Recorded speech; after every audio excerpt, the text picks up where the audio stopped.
Oh, baby, that's right, everybody. It is time. We are live for another Arena Tuesday brought to you by Bestie in Slot. I am so excited for this. With me on the mic is some would say, I would say, the greatest caster to ever be on the mic, Mad Magical. That's very, very kind of you. I don't know if I'd go nearly that far. I would probably say I'm adequate and I get the job done. That's about it.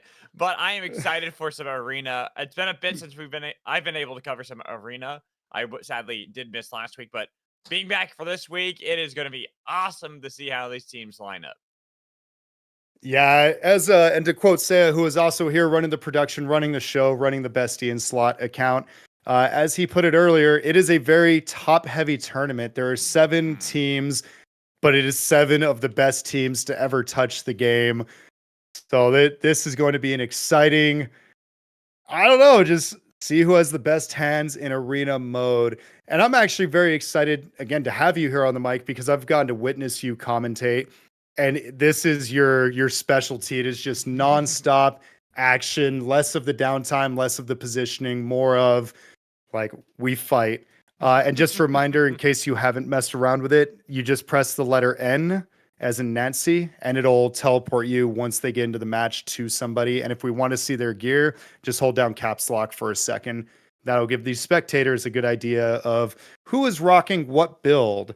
And if we're doing the same format as last time, also tab to get rid of the map. Are we doing the same format as last time with the picks, bans, and all that good stuff? Exciting. Now, I do like seeing the Bishop pick come out. She was very, very strong last time, and she's had some recent buffs with the newest patch since the last Arena Tuesday. Ooh, what a dive, though. Just going straight for it. It's the Pineapple Door that are just getting a good amount of damage. Their Lemur on Brawl, too. It's so funny that we look at how the Battle Royale has been going for Lemur, playing a lot more things like the Celeste, but here in Arena, the tried and true, it is Brawl specialty, and they are really just pulling this poor team, just showing why this might be our favorite team to win today.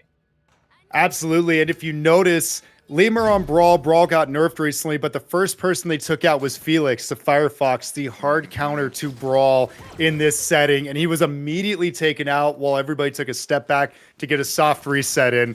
You'd love to see that strategy. Oh, what a satchel!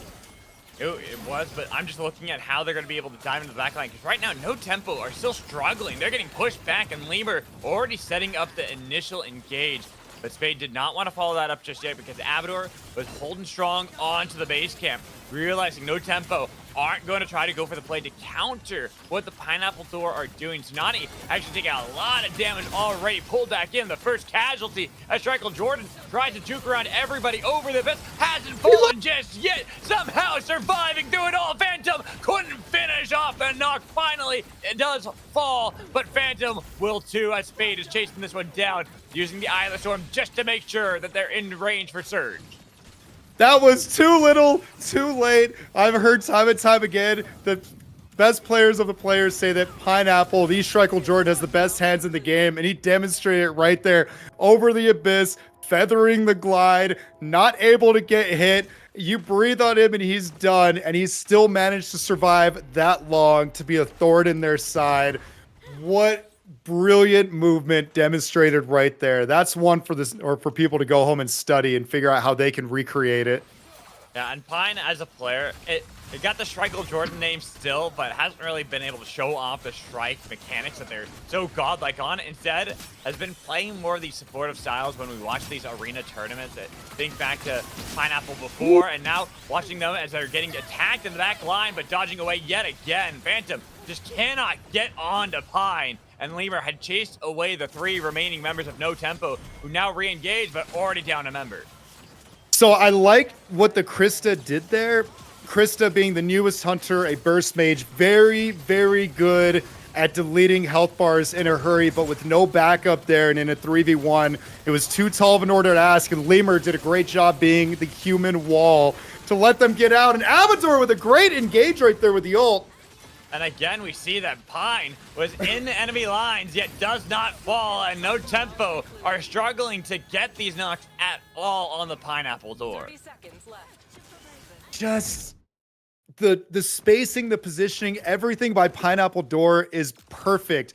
Oh no, they got a great engage. You're not allowed to cross this line.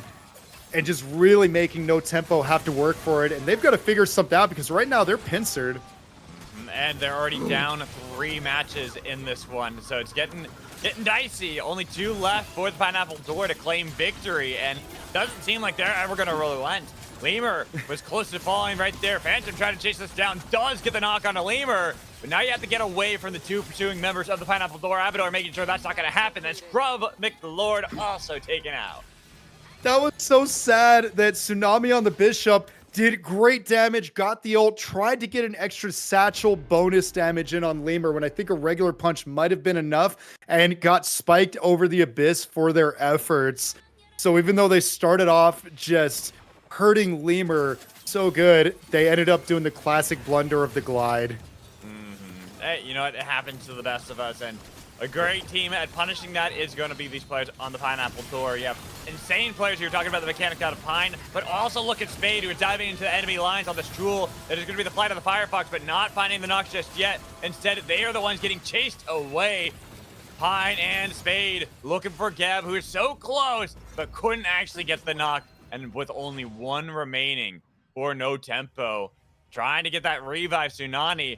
Oh, it's going to be close. But they should be here. Lemur's already ready. The punch got the punch. Will survive the team, but now you have to survive the onslaught that's going to be thrown at you by the Pineapple Door. Absolutely. Now, not everybody has the green armor. That's usually your reward for pushing them back to a revive. But I don't think it's going to matter that they don't have the armors, as they're just going after No Tempo. One of them's already gone. Geb is almost down. How do you come back from this? I don't really think you're able to, especially when you look at how this positioning is for the Pineapple Door. They're recalling to get back to the base to defend, because Gab had already been there. Going to be knocked. Grub McLord, the next target for Spade, and they are diving with Abador nearby. Tsunami has been split apart from the rest of the team, and with only 2 members left for No Tempo. Not looking too good. They've got the phase steel change connected and looking for the dash. The timer runs out for No Tempo, and the timer runs out for this match because that is picked up by the Pineapple Door. That was a good effort at the end. I appreciate Tsunami getting that revive off, landing the Bishop punch to knock Lemur's brawl away, give them the fighting chance. But at that point, too little, too late, as we've seen time and time again. GG's in this Swiss bracket. The Pineapple Door, I almost said TLD, the Pineapple Door now 1-0 and proving that they deserve to be here. They want the run back. They want the trophy, the back-to-back weeks. And I'm assuming the same prize pool as last week. Yeah.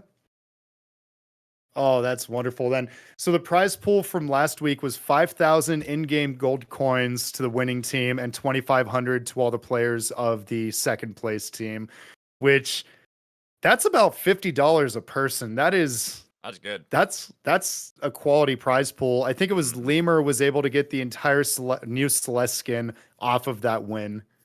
Yeah, I mean, those are nice things to be able to have. You can get a lot of stuff in game. And I'm looking right now at the rest of our games in the Swiss. It does seem that every match has already ended.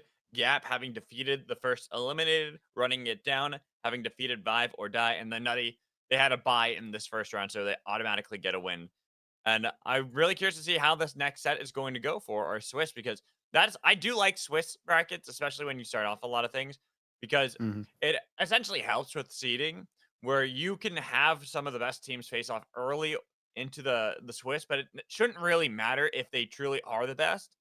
One team will win, obviously, but the other team's still going to be able to make it through by defeating the rest of the competition. It's true, and that actually happened last week when Pineapple Door and Gap played either round 1 or round 2, I forget, of the Swiss bracket. And we had called these were a clear first, second seed, and it gave them a chance to play, get information on each other, and it gave Gap a little bit of time to try and figure out a plan because they got beat pretty solidly in the Swiss bracket. And I'm going to go back to something you had mentioned earlier, which was Schreikel Jordan not getting to showcase Shrike. Hmm. He actually pulled her out quite a bit last week, and one of those was against Gap, and he made a 1v2, almost a 1v3 comeback against that team as Shrike. Uh, Mm. so Shrike got a very recent, very minor buff with her um, load and shoot time of her LMB being reduced to, I think, a second and a half down. I want to say it was a 2 second shot. So she's a Mm. little bit faster. That timing could get to people. And I have seen Pine using her on his alt account, which is trying to get Shrike from bronze to legend I solo mean, queue. if anyone's going to be able to do it, it will be Pine because Pine knows Strike better than I think anybody else out there. One of the, like you talked about it before, probably the player with the best hands in Supervive, and the one of the main reasons is they've been playing Strike since the beginning and has put so much time into this hunter that requires you land those headshots. You have to land every LMB because when you don't, then you lose out on so much damage. And Pine's always been so good at that. Now we do have an update to the Swiss on what games will be taking place. So Gap is going to face off against Nutty in round two. The Pineapple Door will be facing off against Running It Down, while Vive or Die, they are in the lower side of it. They will be getting a bye, so they'll automatically be 1-1, while First Eliminated and No Tempo are going to face off in the 0-1 part of the Swiss bracket. Oh God, there's so many good teams in here. A little addendum or correction to what I had just said. Unseen Jaguar with the knowledge. It's 1.7 down to 1.5 seconds, which Hmm. doesn't seem like a lot, but it still adds up over time. And more than anything, it might throw off players' rhythms who kind of already have an idea in their mind of how fast her shots are when they're trying to Right. dodge. Um, and even then, it probably won't matter because I've been running into Pine quite a bit recently, and his Shrike, I just feel like has laser guided bullets. It is insane. Just Hmm. I I often joke like, "Oh, I ran into Stevenator in a game. I might as well have like walked away from the keyboard and grabbed a drink because I'm not getting away from them." And that's how it feels playing against Pine Shrike. He knows where you are, he knows where you're going to be, and he knows exactly where to put it, put that shot. And it's amazing to see. Yeah, I mean, it's always fun to watch. And speaking of players that are fun to watch, we are going to, I think, see the Gap versus Nutty matchup. Talk about really good players. Obviously, Gap, I think, are one of those teams that's always been right on the heels of the last door. In this case, it's going to be the Pineapple Door, since it is a much more mishmash of a team here for both of them. But Gap are running with the same four they always run with, and looking at how they are as players, like Nidhogg especially, is one of those players who is just so proficient on every single hunter. I don't think there's one hunter in the game that he's ever had a bad time on. This guy just knows the ins and outs of Supervive so technically and so perfectly that it shows like how it is with not just having hands, but a deep knowledge of every mechanic of the game when you bring in Nidhogg into a group, and Gap especially have always looked like one of those really strong teams. I absolutely could not agree more with that. Anytime you wonder if Nidhogg is not good with a hunter, you see another YouTube video pop up. Watch me get 50k damage with this hunter the very next Hmm. day.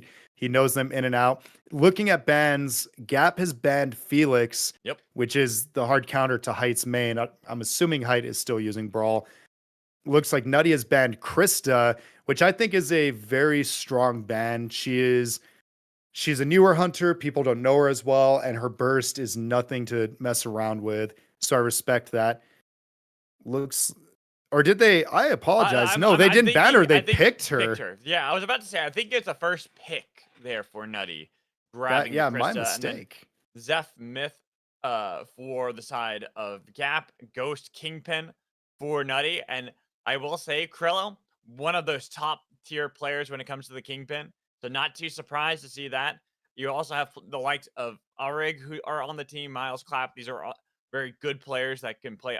I feel like Arig is one of those players who can play a lot more like different styles. So seeing that, oh, But Bebo. Okay, that's actually good. That might mean that Arig is on the Kingpin and Krillo is on the Bebo, because that's something that they like to pull out every now and then. I'm curious to see how these hunters are going to line up for our teams.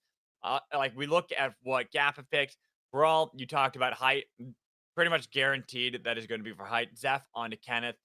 And then I'm wanting to see how the other ones are going to be, where the Bishop's going to go, if that's going to be for Rin or Nidhogg, because there are, I think, a little bit more that you can flex there for Gap on who plays what outside of the Zeph and Brawl that were pretty much guaranteed to going to be for Kenneth and Height, respectively. Oh, absolutely. And I'm glad you mentioned that because last week Nidhogg played Myth and Bishop pretty often. And so the fact that they grabbed them Mhm. both, I'm wondering like I think Myth might be his best hunter I would, overall. I would imagine it's going to be the Myth. Yeah.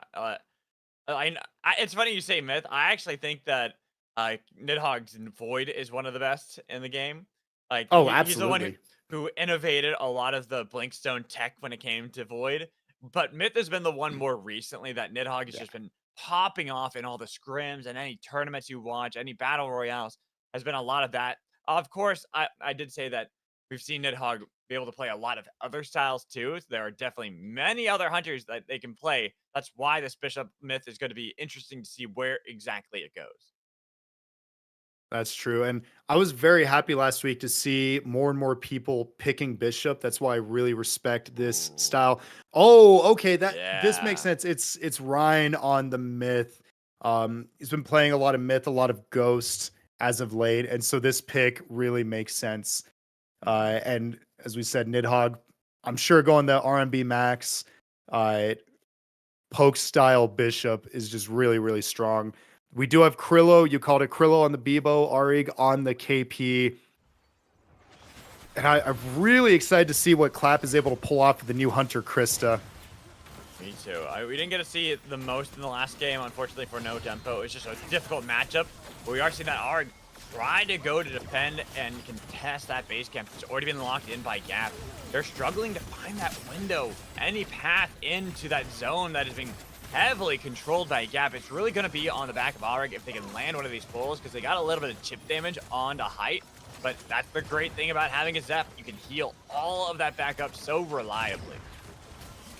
I'm kind of curious who was banned then because giving Kenneth the Zeph is a very, very brave strategy. He's one of the best in the business. Bebo was cut up. That was a wonderful smack to get the brawl away. Height is looking for the backline, trying to punish the low health bars of Nutty, who have now been split up. Clap and Krella are not together. Rin was almost able to find that spike, while Height now jumping onto the Bebo, but enough time has elapsed.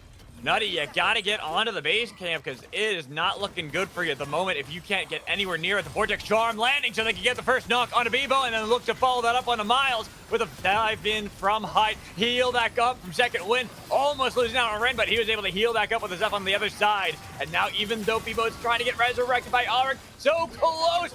Knight have the mantle to get back up. They've got the pull, landing, get down, run, but then everyone else on Nutty falls. Chased down by Gap. Even if Ren had been taken out, they had that match in the bag for Gap, not only the time, but the knocks as well. That was incredible to see how much poke happened in that. I don't know if I've personally seen that in an arena that the entire time is spent with the footsies, with the poking, trying to find a way in, and Gap demonstrating, especially with the Bishop and especially with the Myth, that you can't enter here. This is like they drew the line in the sand and they made it so difficult for Nutty to make anything happen. Right now they're doing the same. Nutty's still struggling to get into the base camp zone. They would look for any bit of poke, as you were talking about. They need to land one of these spoils out of Arig now more than ever before the fights happen, because they need to take down these members of Gap. Miles has already been taken onto the other side by the likes of Gap, while Arig tries to dive and almost able to get it on the run. Nice slam, but they got the revive, and Height slashing away. Kingpin and Krista are gone. Only the Bebo to remain, trying to heal up Miles. Does bring back the Ghost, but at what cost? Tries to Utong Tuk, crashing into the wall. Kenneth has been taken out, but now it's just Krillo against the world. But he found Nidhogg. It's up against Hyde, but the baseball bat can't beat the might of a sword. Stellar play. They were able to get Miles picked back up. But at the same time, when it was the 1-for-1, Gap was just a little bit faster and they felt one step ahead that entire fight. Krillo did a great job capitalizing on the low health bars remaining. But at the end of the day, even though Brawl's been nerfed, it's still height on Brawl, and that's something you need to be worried about. Exactly, and right now, Height has been doing so much to just control every one of these choke points, and none of Nutty can really enter. Though the damage there from Niles was actually able to start off a lot for Nutty, splitting up Gap and making it difficult for Height to actually be that frontline threat. Nidhogg might have to try to revive Rin, but they're throwing out the Flux Snares, trying to get that to land onto Nidhogg's aim with the bombs as Nidhogg tries to blast away. Height looking for the revive on the Rin, and because there's so much attention put onto Nidhogg, almost was able to find it, but Auric denying that. Nutty in control of this game, not want to go out and get swept in this matchup. They are doing a great job pushing back, but Height throws it right back at them, slashing away, diving, but not enough to take out Clap. So the rest of Gap now on the run. Nidhogg nowhere to retreat to. They're all chasing you. Use blast off just to get away, but the time is already ticking, and Gap lose this match. I really have to give kudos to Auric right there for knowing the Brawl tech and timing that, okay, I've pulled in a Brawl. He is going to ult out of instinct, get those iframes, trying to counter. He dashed back, dodged the ult, and went back in for the re-engage, and Height was able to get away, but it prevented the lifesteal, prevented the health bars, and kept Height on the back foot for the entire match. Wonderful play from Auric right there on KP. Looking right now, Clap actually had a really good angle, but Krista very susceptible, especially with a lot of the damage that can be thrown out the by Gap. As Gap are trying to look for Krilla to get rid of the Bebo or to get rid of Auric. They're forgetting about this Krista, who is able to get a decent amount of damage onto Kenneth. Height tries to dive in, but they're all focused on him. Well, the base camp has been locked down by Gap. That gives them control of this area, and now pushing back Nutty so they cannot enter into this fray easily. They're already getting split up, and Gap with control, they might just wait for that timer to tick down. Absolutely. They were able to retake back the base camp right there. Now there's, I keep talking about that line they draw in the set. In this case, it's a whole abyss. Nutty is they're being able to slightly push up. I don't know if all their ults are off cooldown just yet, but they have no armor, next to no armor. Backs against the wall. They're having to make a push right here. But Height using his iframes with his ult to cancel out the dunk stun. Oh, what a move.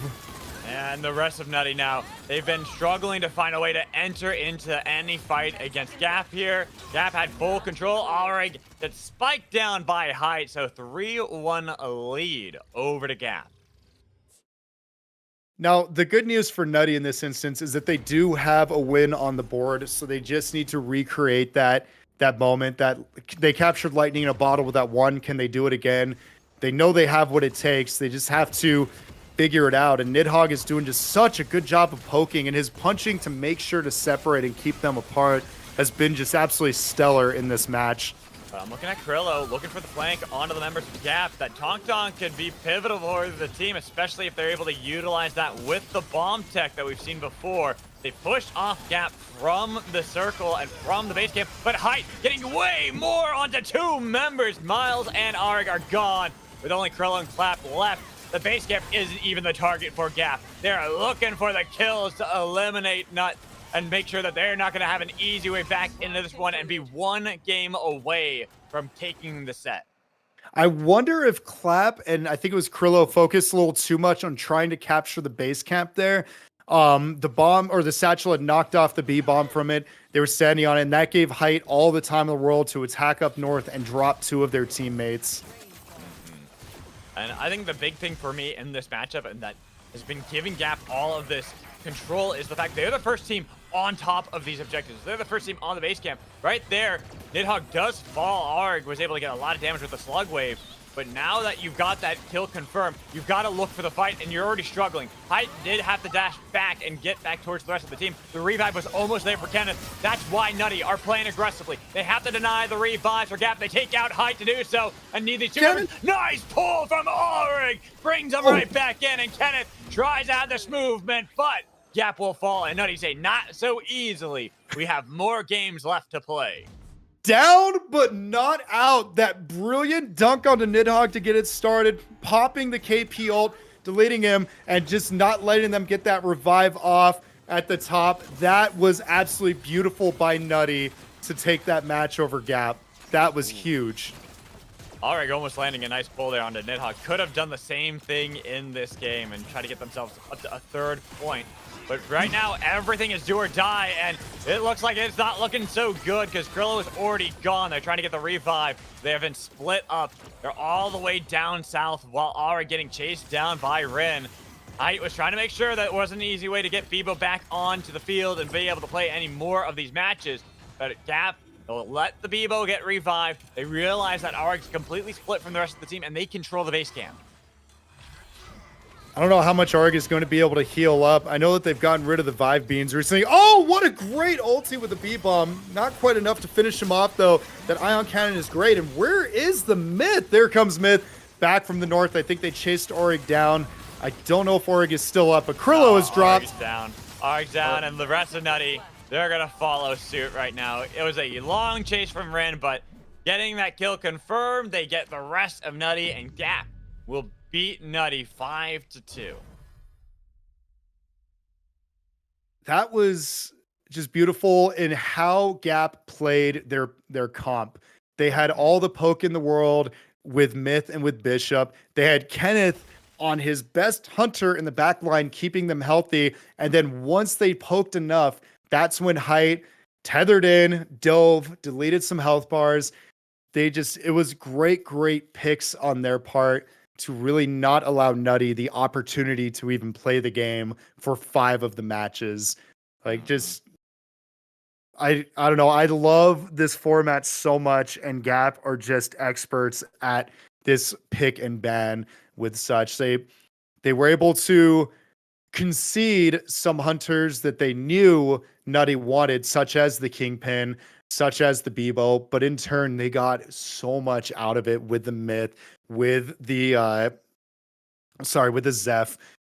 It's just brilliant play. I can't wait to see how they keep doing this with the next round of Swiss brackets. And looking at it, we're just waiting on first eliminated and no tempo to finish up. We have the Pineapple Door over Running It Down, Gap over Nutty, and Vive or Die with a bye. Yeah, and I'm kind of looking at what we're expecting. Obviously, we are expecting Gap and the Pineapple Door to be our top teams.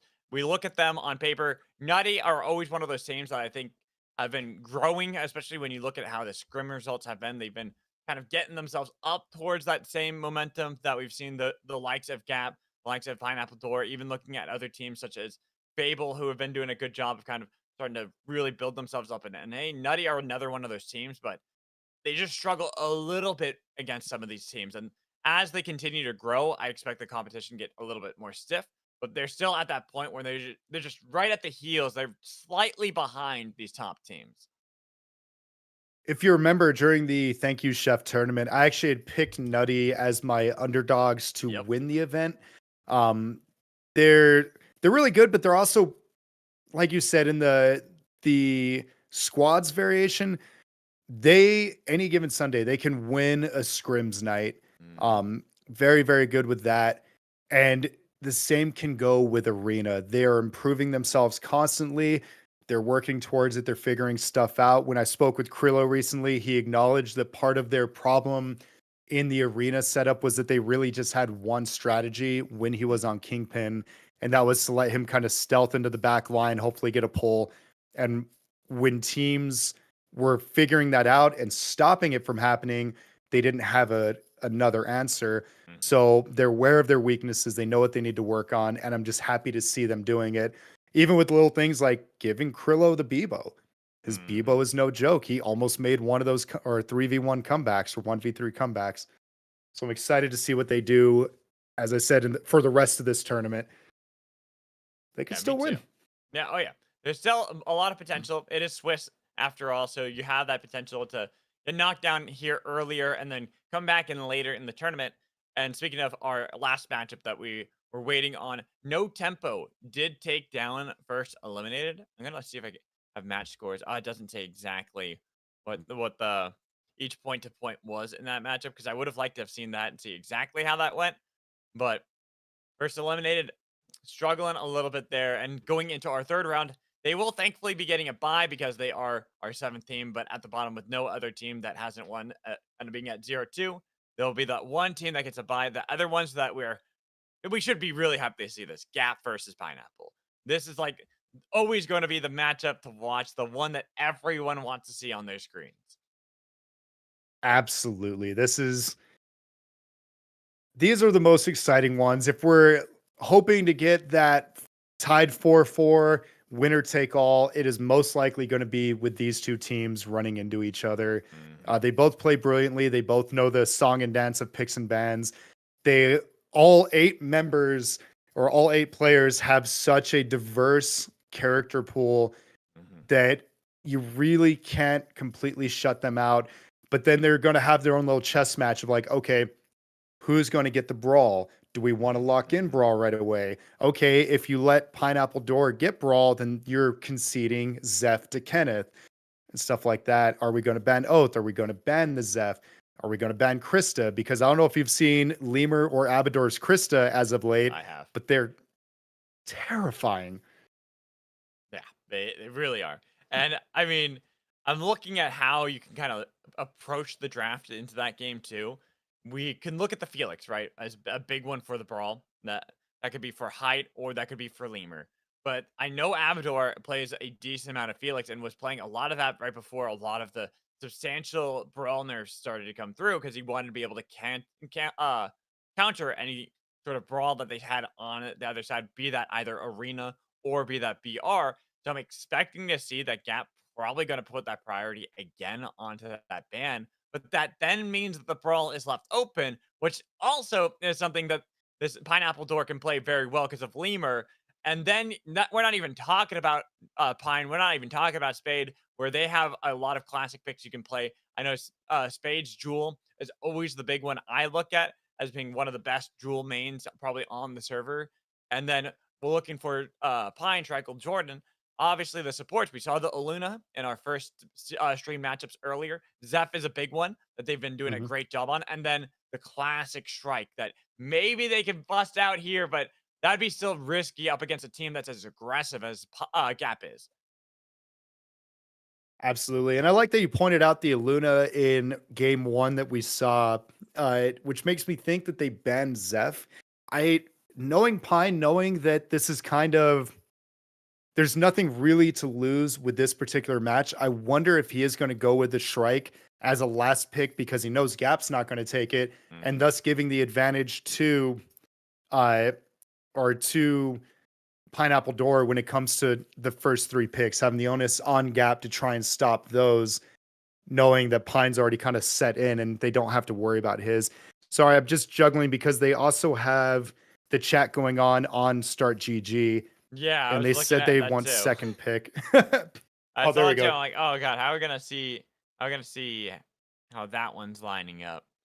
I need to see the draft on there. Give me a second while I figure that out too. Gotcha. I'm pulling it up on my stream right now too. So we have they're allowing Gap to ban first, and Pineapple is taking the second pick.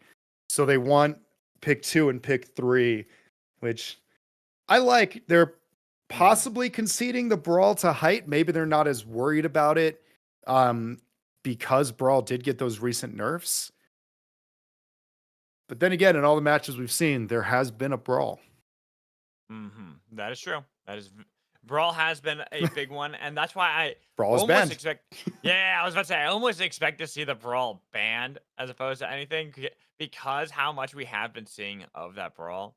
It just makes a lot of sense to remove that from the situation, not even have to worry about that because the Felix, while it can be banned away, uh, it's still something that you have to worry about being played by the Pineapple Door if you're Gap. Absolutely. And last week we saw a lot of the Zeph and Oath bans, Zeph Oath and Brawl in particular, but I don't really see an Oath on, excuse me, on either of these teams.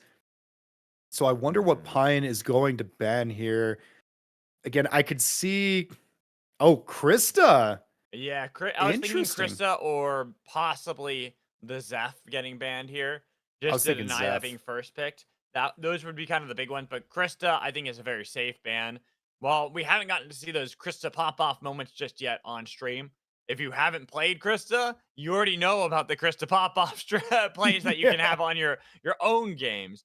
That makes a lot of sense to see these as the two bans between the Pineapple Door and Gap. Exactly. Krista with when she has her level 4 shift or dash. Oh yeah, there it is. Zeph first round pick, like we had called. She has Mhm. a lot of mobility as long as she's hitting her shots.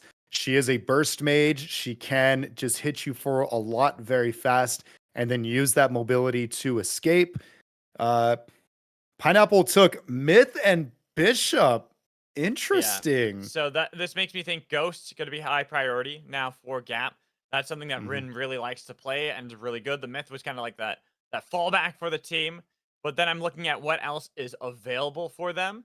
Obviously, with Height not being able to play that brawl, we have been seeing Height kind of expand outside of that. So this is where I think that Oath might actually start to come up a little bit more. It could be Gap taking that pretty early on.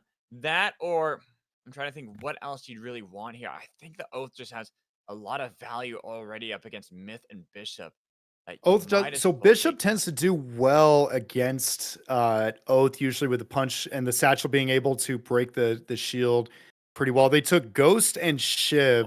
Ghost, Oh. like you would call the Shiv. That's an interesting. Yeah, the Shiv is it's purely a takeaway. It's purely denying that for the pineapple door. And Mhm. the thing is, I'm really looking at what these teams can provide here, and the Shiv is going to be about that back line. But this is kind of why I wanted to see the Oath. Even if yes, the Bishop can take away the shield, it's about taking away the ability to engage with the Bishop that the Oath can really provide for this team, Also especially true. because they have that Zeph now. They have Ghost, the ones I expected, something that want to play a little bit further back, can play a bit further up. But Shiv is now indicating they are going to play very aggressively. They are going to look for these backline plays up against the Pineapple Door. Well, the Pineapple Door, what do you pick here? Maybe Celeste would be the call. I know that's something they also do fall back to, but I'm expecting even the Jewel to be something that they go for. Oh, Jewel, So yeah, Jewel Oath. I was gonna let you finish your thought. Yep, Oath Jewel, and they said thank you for the oath. Pine, Mm-hmm. he's Pine is great with the chirping.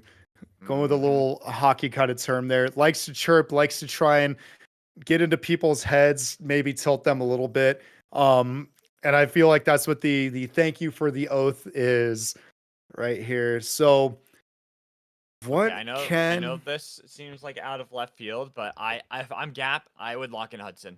Oh, Void? Void. Okay, we're getting El Clasico from Nidhogg here. I actually like that one a lot too. The reason why I was saying Hudson, it's all about being able to cut off a lot of these angles, the choke points from the likes of Pineapple Door to be able to engage, utilize the barbed wires for that. But Void's also something that's really good at doing that. And I want to see how Nidhogg is going to play into this because your whole identity here as Void is to see if you can kidnap that myth. You remove the myth from the game, then you have a good chance, like a 90% chance of winning each of one of the games. Absolutely. And we talked earlier about Nidhogg being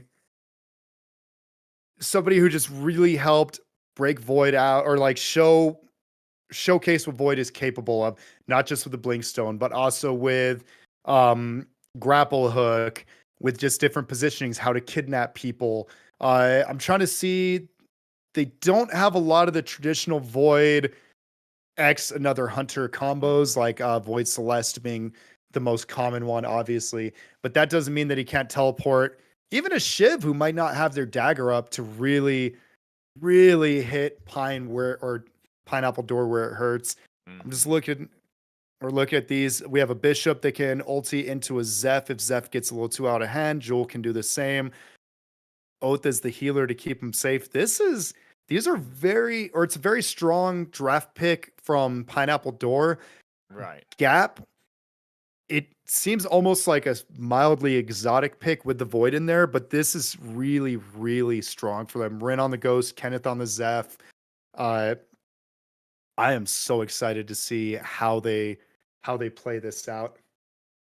Yeah, me too. I really want to see how it's going to all work out for them as a team, as we have loaded up and we see that the teams are immediately doing battle. Kenneth going to be the first casualty. Blast off doesn't connect out of Fine, but they already got everything broken up without Abyssal Breakers. So Height, next casualty. Nidahogg can't do much, and the only one left, Rin, tries to get away, but's found out. Spade right in hot pursuit, looking for Ghost, who tries to grind their way on out of there, but has to dash once more, gets a good amount of distance. But right now, I feel like you're delaying the inevitable. If you are the TPD, you are just going to look for either the pick or get on the base camp, because right now, Rin's doing a good job of getting away from you and almost was able to find that cheeky play, was hiding around the corner, but now punted over the abyss. Just needs that last auto attack as they chase him away from the cliff and say that is game one for the Pineapple Door.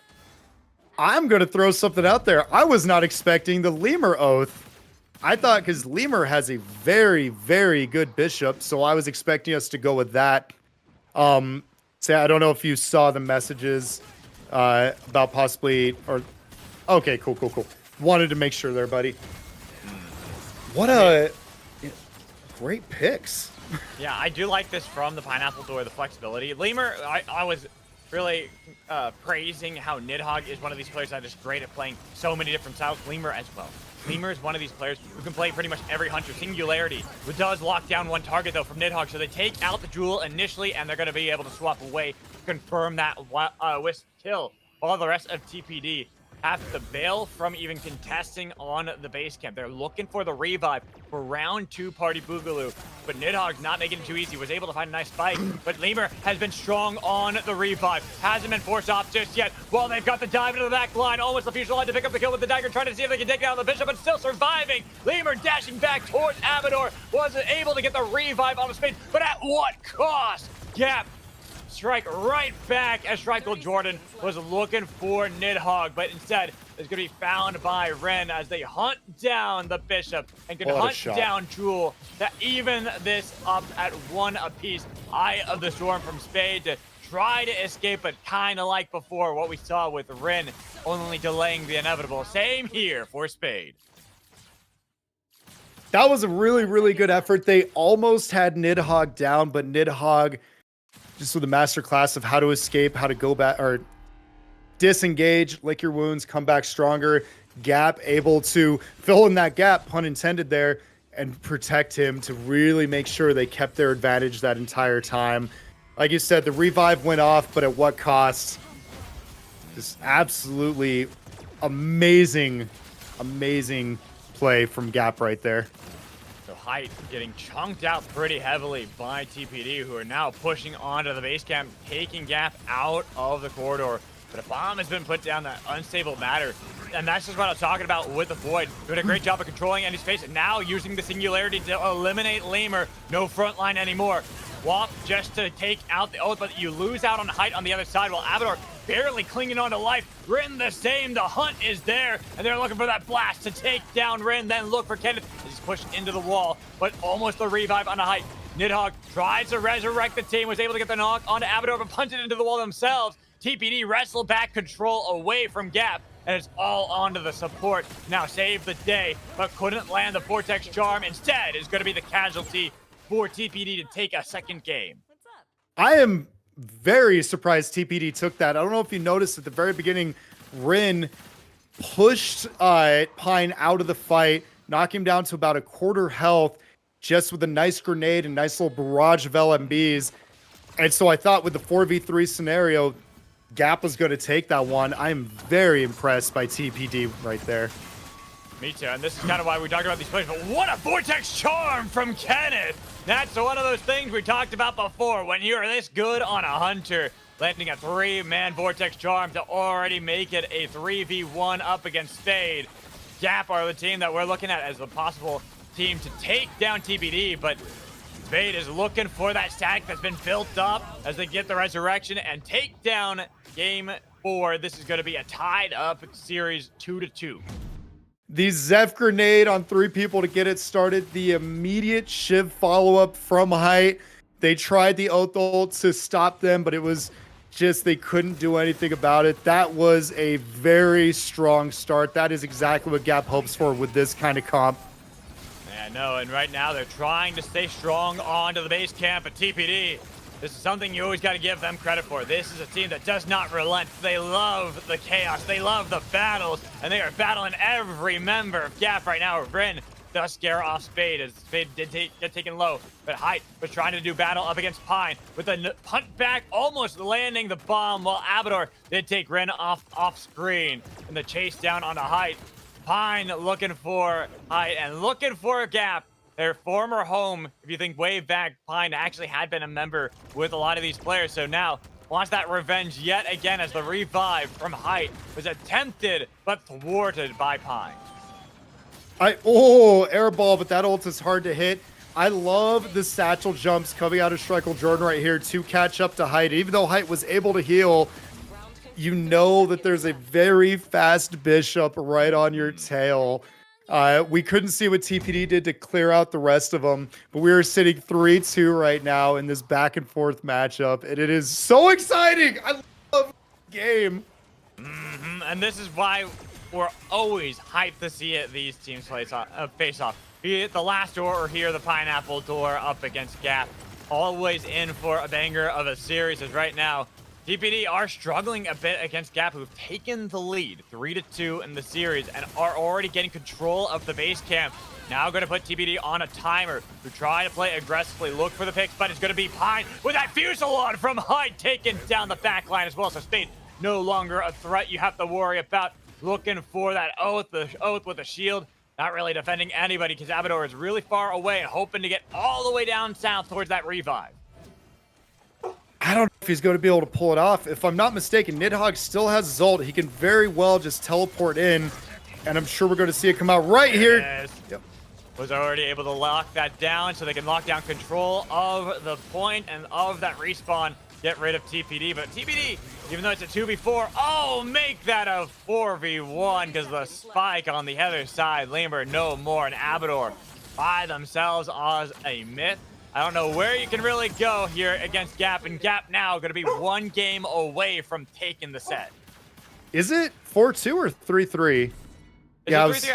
I thought Gap was at 3-2. Oh no, they've rotated a win every time. It started with TPD. Has that been what it is? Oh, I messed up. Yeah, Sorry, no, it's okay. Yeah, 3-3. And this is actually what we want to see. Good, close, tight arena fights. Everyone, you don't know what way it's going to go. Tight battle, good games. And did somebody already go down from TPD, or am I just missing? They did. Oh, wait a minute. Yeah.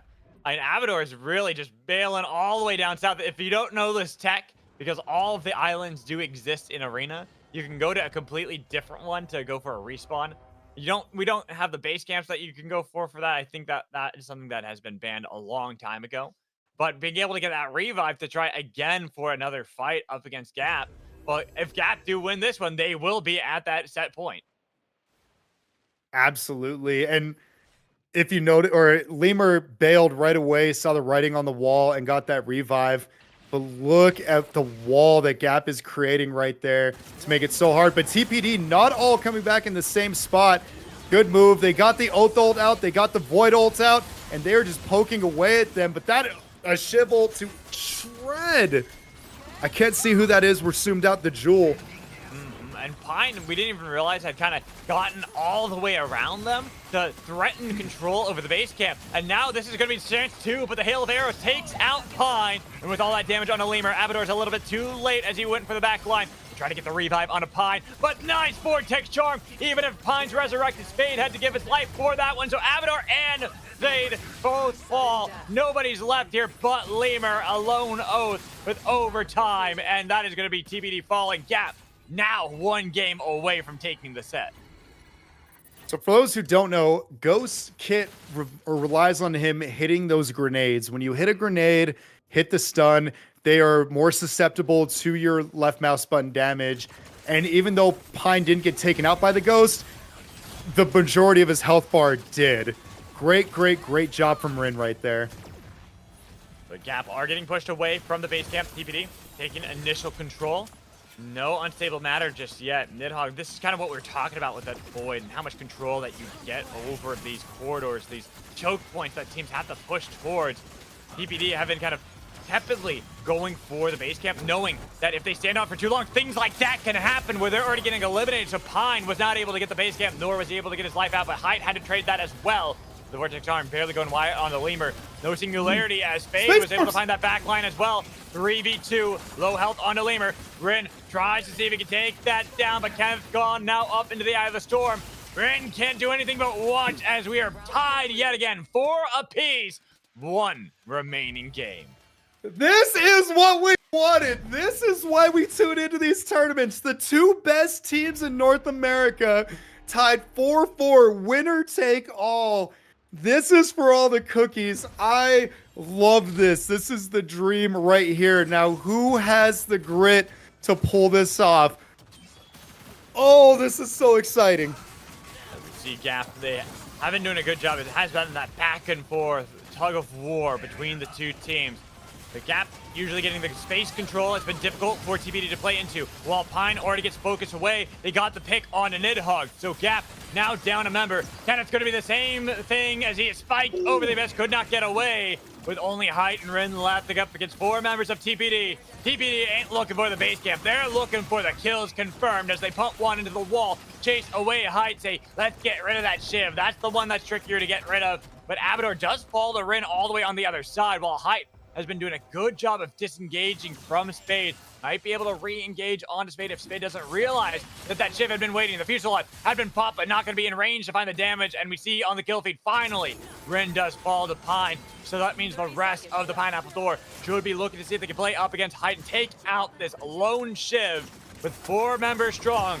TPD look to take this series and be undefeated in the Swiss bracket. If you noticed, right when Shiv started her ult, that is when Jewel dashed. Because Jewel has iframe. She's invincible during her dash. So it basically negated all the damage that Shiv was looking to put out right there. You talked about Spadestorms being one of the best in the business with Jewel, and he demonstrated it right there with that move. That was just so... Is there a chance it was luck? Maybe. But I like to think it was skill. It was the hands. He knew what to look for. Great. Just great job. If we notice, Schreikel Jordan got pushed out pretty early on with some damage. Jumped over the wall using Bishop's kind of unique dash that gets extra height. Had a satchel push down. Did another satchel jump to get further away so they couldn't chase. And in turn, happened to be in a great position. So when Kenneth tried to run away, instead ran away into Schreikel Jordan, who was able to spike him over the abyss and really help solidify that last game for TPD. Okay, and now that we are done with our Swiss rounds, we have a bit of an upset. Running It Down took down Nutty. So our teams that are going to make it through into the bracket stage will be at the Pineapple Door as your number 1 seed, Gap as the number 2, with No Tempo and Running It Down being 3rd and 4th. I'm not sure exactly which team is which. I would imagine that it would be Running It. No, it could be Running It Down or it could be No Tempo. Either one could easily be our 3rd and 4th. I think it will all come down to how well they did in their respective sets. Yeah, so it looks like Running It Down got the 3rd seed out of that because with Gap being 2nd. So 2nd, 3rd seed. I'm trying to see who's on Running It Down. Curiosity for curiosity's sake. It's Rich, Lods, Big Daddy, and Saucy Hack. All right. While we wait to get in there, Unseen Jaguar, who is amazing at this game, if you don't know, also pointed out something. I referenced the Jewel dash to dodge it. Unseen Jaguar pointed out that Spadestorms also took a step back behind the wall to dodge the first couple ticks of it. So just great awareness on the part of Spadestorms right there. Even though you could argue TPD had it locked down, you still don't want to give them that fighting chance at a comeback. Just wonderful, wonderful job.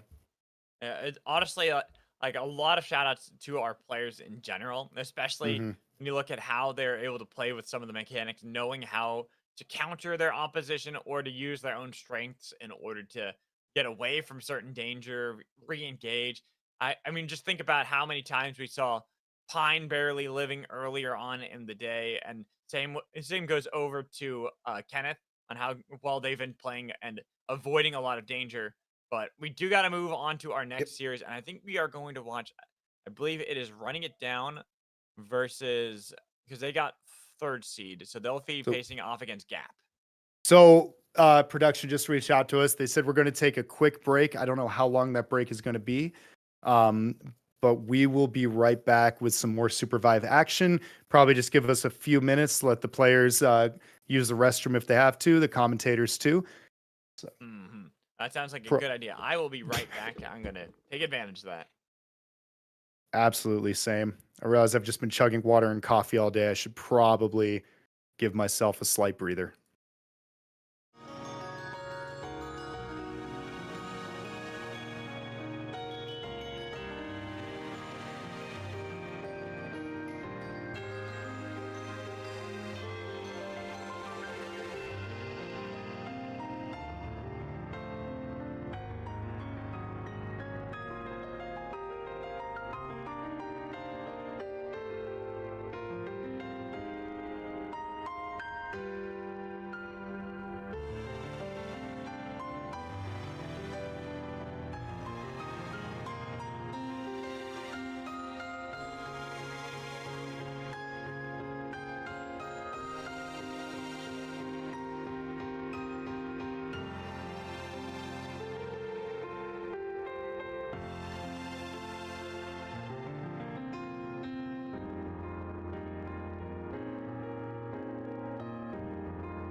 Welcome back, everybody. We are here with the bracket stage of the second ever Arena Tourney Tuesday. And we have Gap versus, is it Run 'em Down? Running it down. Yeah, running it down. I apologize. Already into their picks and ban stages. Looks like Gap is getting away with everything they've wanted. They have their Zeph, Myth, and Brawl locked down. They also have the Brawl counter picked. Oh! Okay, Running It Down have got the spiciest comp we've seen today. Not only are they bringing Jin into the battlefield, but Shrike as well up against Gap. And Gap getting Brawl, then taking Felix as well to deny any counter pick to the other side. But Brawl making up this far through, these are wild, wild adaptations coming in from our teams. So stream has ended. There we go. What I'm noticing from Running It Down is a lot of burst. You have the Shrike 2-tap, you have the Jin, you have the Krista burst.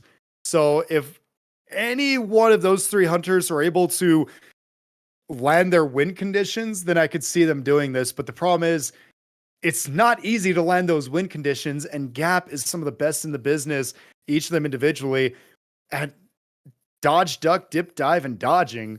Like this is a tall ask for Running It Down, but I love these picks coming out for Running It Down. This, I'm gonna take their name. This is saucy right here. Oh, this could either be a nasty 5-0 or some of the best Supervive we've ever seen.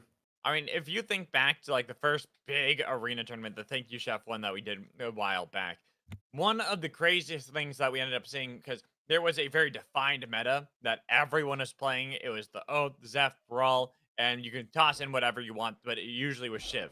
And then people started, there's a one team that adapted by picking Felix whenever they played any of these games and were able to counter the Brawl consistently. And I like when teams do that, because you can have these wild moments like right there. Big Daddy already going for the burst of damage to take down Nidhogg. No Myth to worry about. And this is what you want to see from a comp like this. Play aggressively. You got to be careful of the Sickman pushing him into the fight of the Firefox so they lose out in Saucy Hack. While Brawl still brawling over control, getting rid of the Krista, but Rich was able to push him back. Revive on a Nidhogg. Almost was there onto the Bishop, but the Bishop with the punt back. They're all getting taken instantaneously by Nidhogg. That Myth ult was disgusting. Wow. Just perfectly placed. 3-for-1 special. You will not find deals like that anywhere else. Running It Down did a good job of hitting their stuff, but they allowed Gap to get the Wisp back up, and you cannot give them an inch. They will take a mile every single time. They gotta stomp that Wisp, because right there, you see how fast they can burst Nidhogg. This Myth is not really something they have to worry about initially. But if there's ever the revive, then they have to worry, because they use so much to make sure they get that, because this is where they struggle. Landing that damage at a height. Second win to keep the Brawl up, but the punt into the wall to try to make it difficult. So no phase steal chains to get away. Two members remain for Gap. Running It Down are now running at Gap and looking to see if they can clap back with Kenneth and the casualty there onto Bryn. That is going to be a game tying up one apiece for each of our squads. Shout outs to Big Daddy right there for seeing that Heights Brawl was able to get healed up fully by Kenneth, punching him into a wall and placing the satchel exactly where he had his escape option. Gave him no way out, confirmed that kill. Brilliant, brilliant play coming out of that Bishop. And using the ult to get on the back line. What a deletion Nidhogg's done! This is what I was talking about. They're constantly attacking the back line, making sure they don't have to worry about Nidhogg, who might get revived. Second win is ticking away. They got to stomp on the Wisp. They barely get on top of it to confirm that. And the two members remaining up against Kenneth Zeph. He might be a god at this hunter, but it's hard to get away from so much damage being thrown at you with the 360 no-scope out of Saucy. This Shrike is insane. Ulted the Wisp to try and hopefully knock it down before it could get revived. Punching it into the wall just to really secure it coming out of the Bishop. That burst. We thought it was going to go one of two ways. They were going to keep it close or they were going to get shredded every match. It turns out it was the better of the two options. They're keeping it close and playing their win conditions so well. Big Daddy always looking for Nidhogg on the other side, always putting constant pressure, but Rin is taken out by Jin as Height tries to see if they can resurrect and bring back up the team. They got the stale change onto Sazi Hack and are looking for that Jin to clap back and getting the damage. Almost got lodged, but he's still up, healing up just momentarily while the rest of Gap now fall back in line and make sure they defend the Height and take out one more Jin, but they got to make sure they get it against Lodge. Doing a great job of disengaging. Juking away with the clone, but you're by yourself with no health bar and a dream. Dashing over the abyss to try to avoid only for a couple more minutes. But yeah, look, to tie this back up at 2-2 with Lodge doing a lot to keep this game going a little bit longer. But really, like I said, you're just delaying the inevitable. Oh, that was a wonderful little stun arrow coming out of Nidhogg right there. See, like, maybe I can get one, run away, reset, try it again, and Nidhogg ready, saved that Q. I think it's his Q, just in case. Stunned him into a tree and dashed away, and he hoped we are tied 2-2 right now. Oh, eat nice some trees. That was beautiful. And then they look for Nidhogg again with Jin continuing to attack back line. The Flight of the Firefox did split up the fight. Gap kept Nidhogg alive, and that's going to be crucial as they dive into the back line. Looking for Rich, taking a lot of damage. Height gets rid of that back line. No Krista to deal with. Sazi Hack, the next casualty. And only Lods again fighting against 4 members of Gap to try to get away. But it's so difficult when they can stay on top of you for so damn long. The burn there from Felix barely doesn't finish off the kill onto Lods, but this is all, again, just waiting for the game to end so Gap can tie it, take up the lead at 3-2. I am going to give Kenneth the MVP of that round. Kenneth, right when Brawl was about to get bursted down, Kenneth was able to heal him back up completely. That was close, and that was the game changer right there. That's why Kenneth might just be the best Zeph in the game. Ooh, but Height getting taken really low.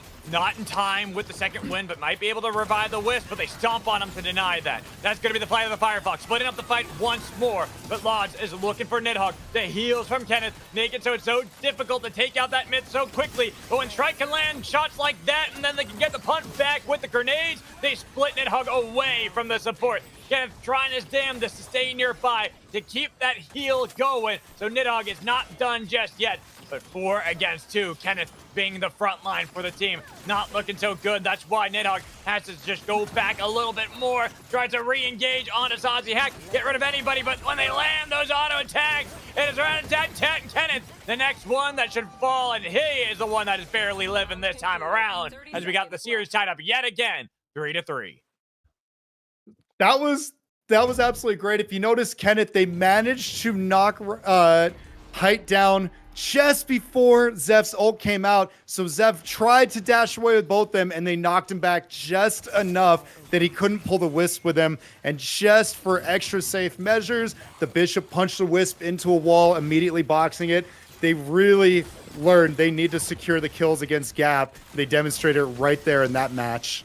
You can see the evolution from our teams throughout this game, where before it was all about the attention onto Nidhogg, then they did realize from Gap that they had to defend Nidhogg, and now they're trying to see if they can just split up the fight, make it a little bit more difficult for the fight back out of Gap. But the Strike split away from the rest of the team, having to try to dodge out of there. Nidhogg makes sure that there's the lead for Gap again, now 1 point away from moving on to the finals. 4-3, and it's just been a demonstration of they hit the win condition, they don't hit the win condition. They hit the win condition, they don't hit it. Gap has figured it out. As you said, it's been adaptation meets adaptation meets adaptation.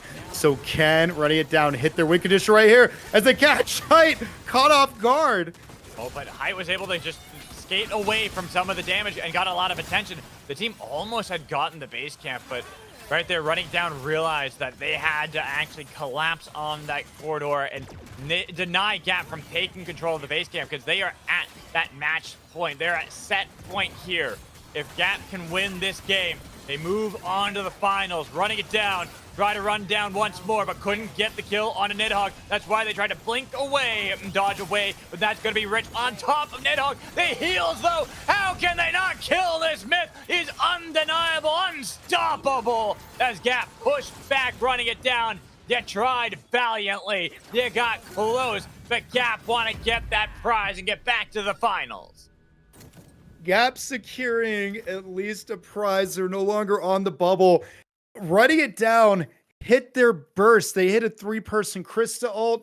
They hit all of Jin's attacks, but they just couldn't knock anybody. Kenneth kept everyone alive. People got out. We saw Hike get ambushed right at the very beginning, was able to escape and heal up.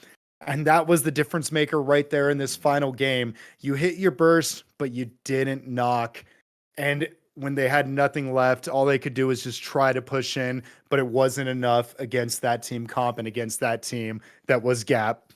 And there's a reason why we still look at Gap as being one of our top teams here in NA, and it's for their resilience. At the beginning of the match, we saw the upset from running it down, picking up some of those early games, and almost looked like there was that possibility that they had found the kryptonite for Gap. Take out Nidhogg, take out the team. But the adaptation from Gap and how they decided to change things around, defend Nidhogg, where before Nidhogg was the first one to every base camp.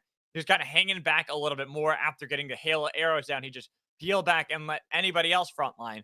That was really all that change you needed out of Gap to be able to deny this crazy diving composition that had been drafted by running it down, especially when you look at how they had utilized Big Daddy to find the flanks with Bishop to try to get Nidhogg out of position in the first place.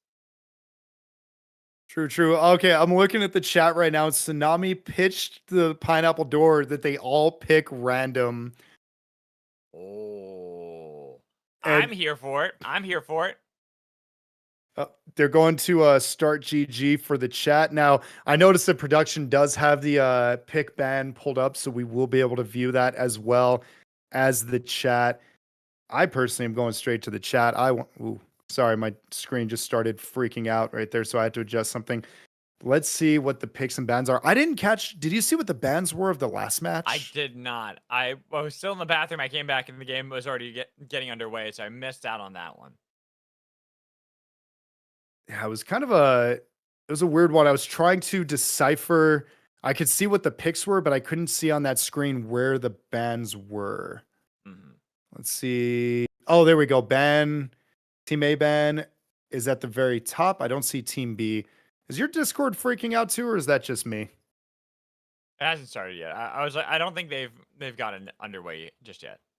Oh, there we go. Sorry, no, it was just on me. It was actually doing like a flashing thing. Oh. But I was able to fix it. I noticed that it wasn't on my stream, but it just on the screen itself. Gotcha. I'm just trying to see if I can find. Pine said Shrike is only OP in his hands. Ooh. All right, so is Pine going to play it then? That's the real question. Pine, those are some big words for someone who won't lock it in. That's what I'll say. Again, he pulled it out against Gap last week and won. Yeah. And not only did he win, but one of the games made a comeback. Yeah, play it now. I don't care about last week. We got to play it this one. We got to get the back-to-back wins. I want to see it. It's true.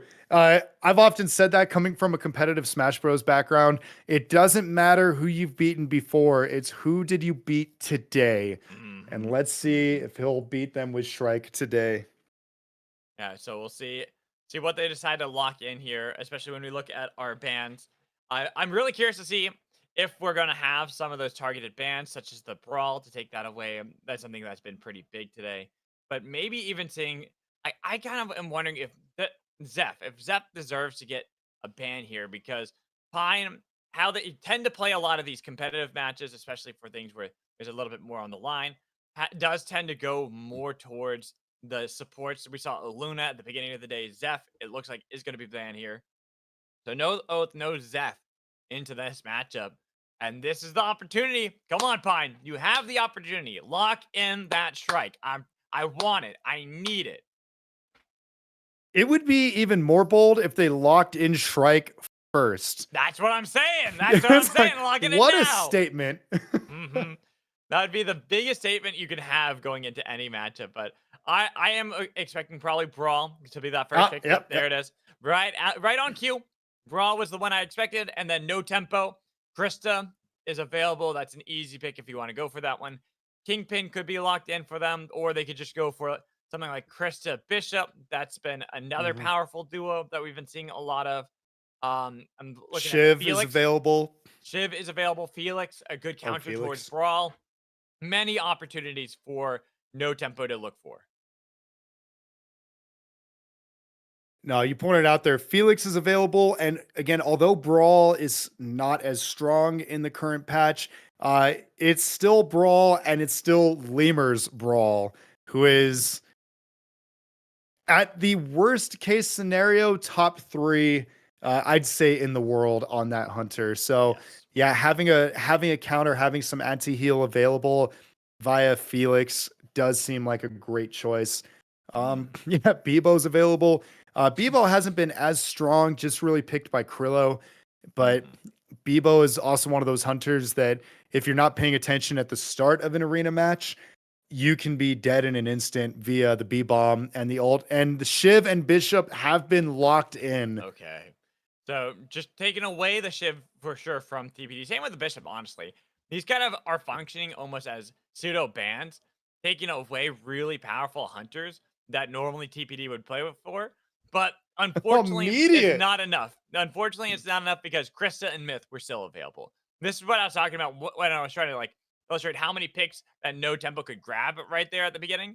Because there's so many picks that even when they pick like they did here with the Shiv and Bishop, Grista and Myth are available still. And now I look at No Tempo. Felix has got to be like the big one that you look towards. And honestly, I know it feels bad, but Aluna and Bebo could be some good options here.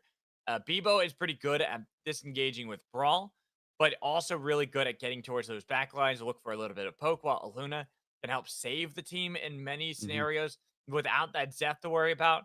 It will help the team a lot more than it will hinder. And then TPD might look towards that Aluna as well because they have that Brawl, they have the Krista. They're going to look for a lot of that poke initially, but then play aggressively into the backline. Ooh, Felix Kingpin. I like your thought process with the Luna right there, and I wouldn't be surprised if they give Pine a Luna.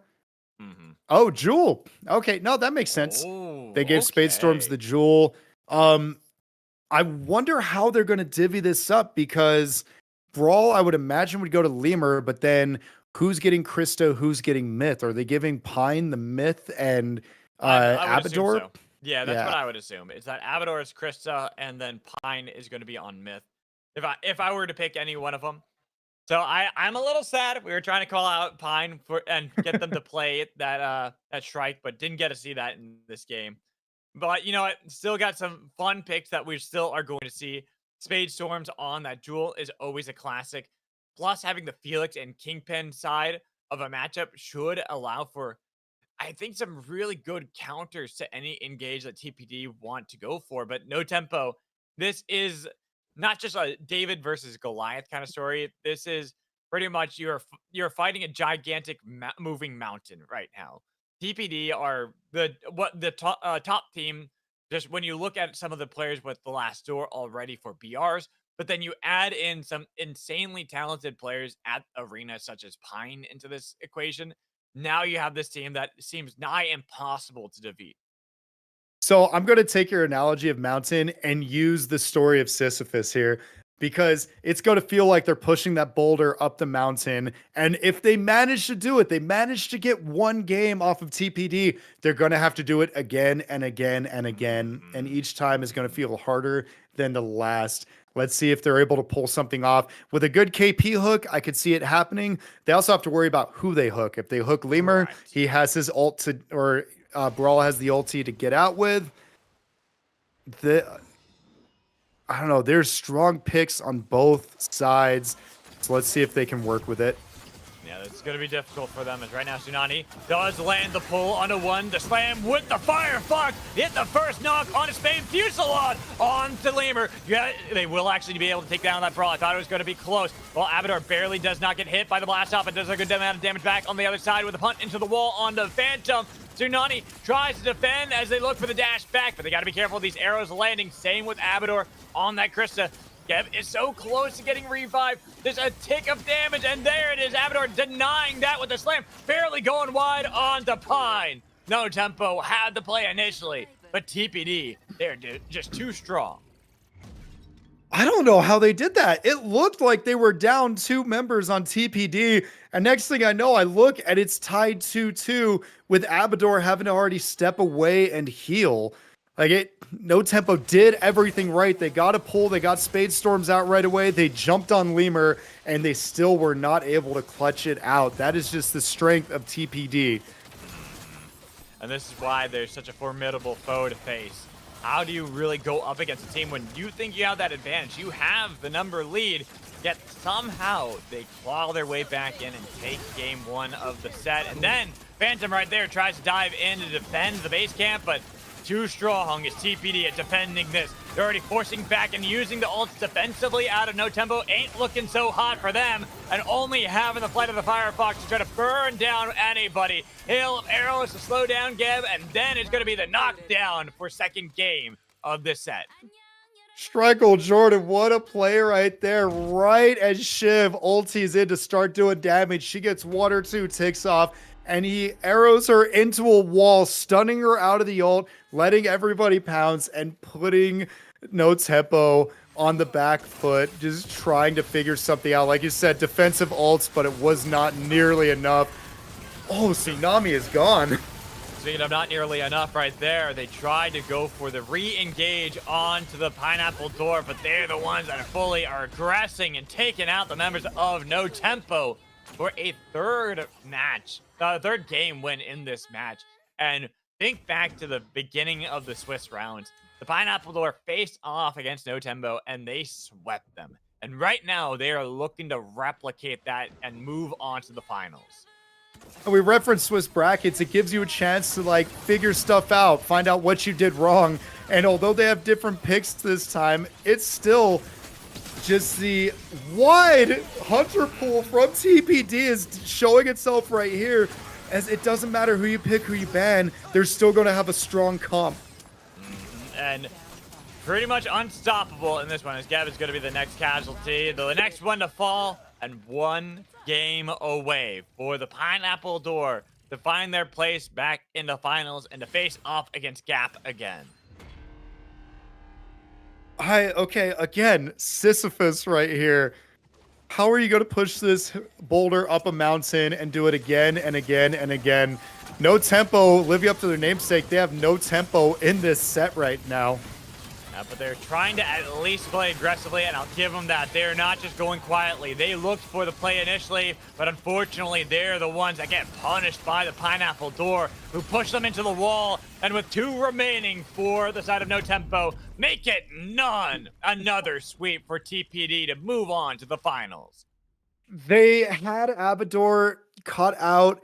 They tried to attack him. Abador using Krista's mobility really well, using her stun with her RMB to keep them at bay and able to get back with the rest of his team while they all collapse as one unit. Just immaculately done. And this is not to say that No Tempo played poorly. They played great. They are a great team. If you run into them in arena, they're probably going to win.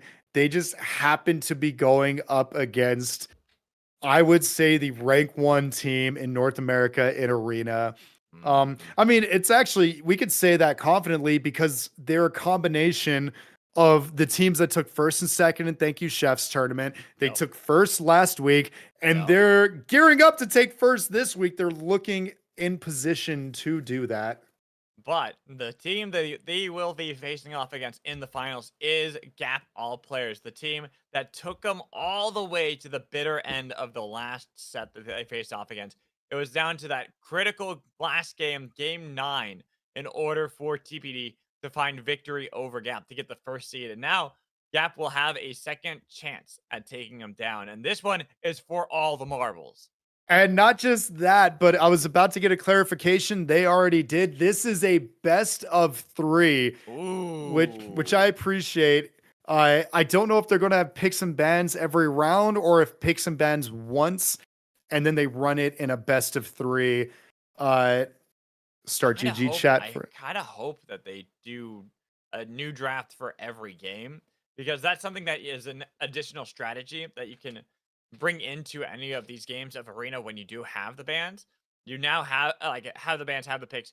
'Cause you now can look at what happened in that previous game. Say, you know what? Maybe we didn't like this hunter. We let that one through and we banned something else. Now let's ban that and try a different strategy and see if that gives us the upper edge against against our composition. I agree. And although it'll slow down the event just a little bit, it really gives you that chance to learn from your mistakes and not be Mhm. stuck. I'm sorry, I was reaching. Not be stuck with your missteps in your picks and bans or your chance to realize, like, okay, maybe we really need to take Zeph away from Kenneth, for example. Yeah. So Let's see. Go ahead. I was gonna say, so we'll see. We first got to figure out the coin flip on who's going to be able to get game one, and then from there, we'll see how our bans are gonna go. Pineapple is banned Oath. Not something I think we've seen Gap pick, but I might be mistaken with that one. Gap has chosen second pick, so Pine has banned Oath to start. Hmm. Interesting, interesting. That is the first ban they go for. Definitely would have thought it would have been. I mean, honestly, I look at what has been picked so far. Brawl gonna be the big one. I expect that to be banned here, but then Zeph is left open, and so there's a lot of things that. Which one do you worry about more? I think the Oath ban is pretty much to bait Gap into banning either Brawl or Zeph, and then TPD get the one that's left open. That's a great assessment right there, a great pickup. Because you're right. If they ban neither of them, then you either leave Zeph taken for them, you leave or Zeph taken for Pine. Mhm. Do you really want to deal with Lemur's Brawl potentially? This If you're right, this is why they're all the top of the game, and I'm here commentating because that's actually brilliant. And honestly, if I'm Gap at this point, this is where you ban something kind of out of left field. You ban something like, honestly, Krista. You ban something like Jewel. Just put Spade Storm onto something a little bit less comfortable. Because as first pick, you only guarantee you're getting one of those hunters. You'll be getting one of them as well as Gap. You won't be choosing which one that is, but you will be guaranteed to either have Brawl or Zeph. And this is one of those strategies that kind of gets brought in when you have games like this, especially like looking over to MOBAs like League of Legends, where when you have bans, it's now that strategy of only taking away certain options that you're really worried about on certain hands. And then if you know there's a lot of powerful picks that you want, first pick can only get that one at the beginning. I'm going to relegate this one to the audience here. Unseen Jaguar points out that they just didn't want to leave Oath to Gap either. Oath being such a strong hunter, Mhm. uh, great initiator, great healer, great just defense, great all around pick. So that's also why Lemur took it last game. It looks like we have the other ban, and they banned Shiv. So he took Ooh, away Shiv from okay. Abador. Interesting. I do like that ban as well. Like I said, it's one of those ones that's not as expected. It's not the Brawl, it's not the Zeph. And goes into that tactic I was talking about that Gap have for themselves. They get to choose one. Brawl is going to be taken for Lemur. Zeph should be immediate for Kenneth. Like there should be no hesitation because if you don't grab that, then Pine is going to play it. I could see Zeph Myth coming out right away. That seems to be the pretty Mhm. standard first and second picks from Gap if you allow it. Absolutely the Zeph pick though. There's no way they're not giving that to Kenneth. It's his best hunter. He's possibly the best in the business with it. Um, Seems like a pretty bread and butter selection right there. Yeah, and if I'm looking at this right now, I would probably like I think you had a good call out on the myth, but Bishop is another good one for Yeah. Gap to take for themselves. Zeph, I think, is like the one you go for, but I'm looking at what other options you have available that you could take away. So with this, Felix is another good option. You could go Mhm. to have Felix because TPD have shown that they are willing to play that Felix as well. Have Lemur onto the Felix with Abador on to oh no, sorry, Felix onto Abador and Lemur on a Brawl. But it is, as you were Yep. talking about, Twins, it is going to be the Zeph myth. Yep, and we already have Pineapple Door's next picks, which you did call Bishop and Krista. Good Uh, calls. we saw from running it down that Krista, that burst can come out and it can be very, very potent if you can secure the knock, and ideally, especially. Oh, Whoa! What a statement! They took Jewel for themselves. that's what I was wondering because I kind of was wondering what are in the wheelhouses for the Gap players. What are they good at playing? And I know the Ghost for Rin is a big one, and we get it. There it is. It is Trickle Jordan's Trike Pine playing the classic for us here in our first matchup of our finals. Oh man, Pine heard you. Pine was Good, waiting good, for worthy opponents. good. Pine has pulled out the Shrike, which again, Gap is really good at leaving the emotions out of it and just playing good fundamentals. But you gotta wonder if this is just gonna cut them in the pride a little bit, because originally I'd say, ha, he's too cocky, he picked Shrike. But last week he won with this Shrike against them, and I think twice. I think in both sets he pulled it out or pulled her out, and again has made the comeback against them. Just I love it. I love it. it, So I will say Jay has said in chat that they think that it's going to be Spades on a Shrike, but I don't know. I feel like in this kind of scenario, if Pine doesn't play the Shrike, all that chirping, there's a lot of ego that goes into this, and you got to live up to that chirping that you're doing if you're Pine. You got to play the Shrike surely in the first matchup of the finals against Gap all players. okay, so Jaguar says Spades also plays Bishop. Oh, oh, it is. Ah, Oh, Jay's like, no, I'm trolling, Mr. Caster, but it actually is. It is going to be that. So all the chirping goes to the wayside here for Pine, playing the Bishops, fade on to Shrike. okay, I'm changing your name to Jay the Prophet, whether you mean to or not. You looked into the crystal ball, you shook the magic 8 ball, and you made the call. What are the lottery numbers, friend? Well, right now the lottery ain't looking Kenneth's so good done. for Gap because they already took out that Zeph and are looking for the back line as they are now targeting Nidhogg. Height and Rin are on the other side, split away up into the Eye of the Storm, but it's a passive one, a defensive one, trying to get away, but Lemur says, not today, as game one of our finals is going to go over to TPD. Of all the first picks, too, that is the one you want to get, Kenneth the Menace. Because we saw in the prior game, if you allow him to keep them healed and healthy, they will run you over as you have all your cooldowns down. Just what a good first pick. Oh, Nice man. tree there. Nice tree. Eat stun your on the height. vegetables. Okay, look, I've eaten trees before. I don't recommend it. Unless, of course, it's like you have like a weird ice cream thing that I had one time. That was good.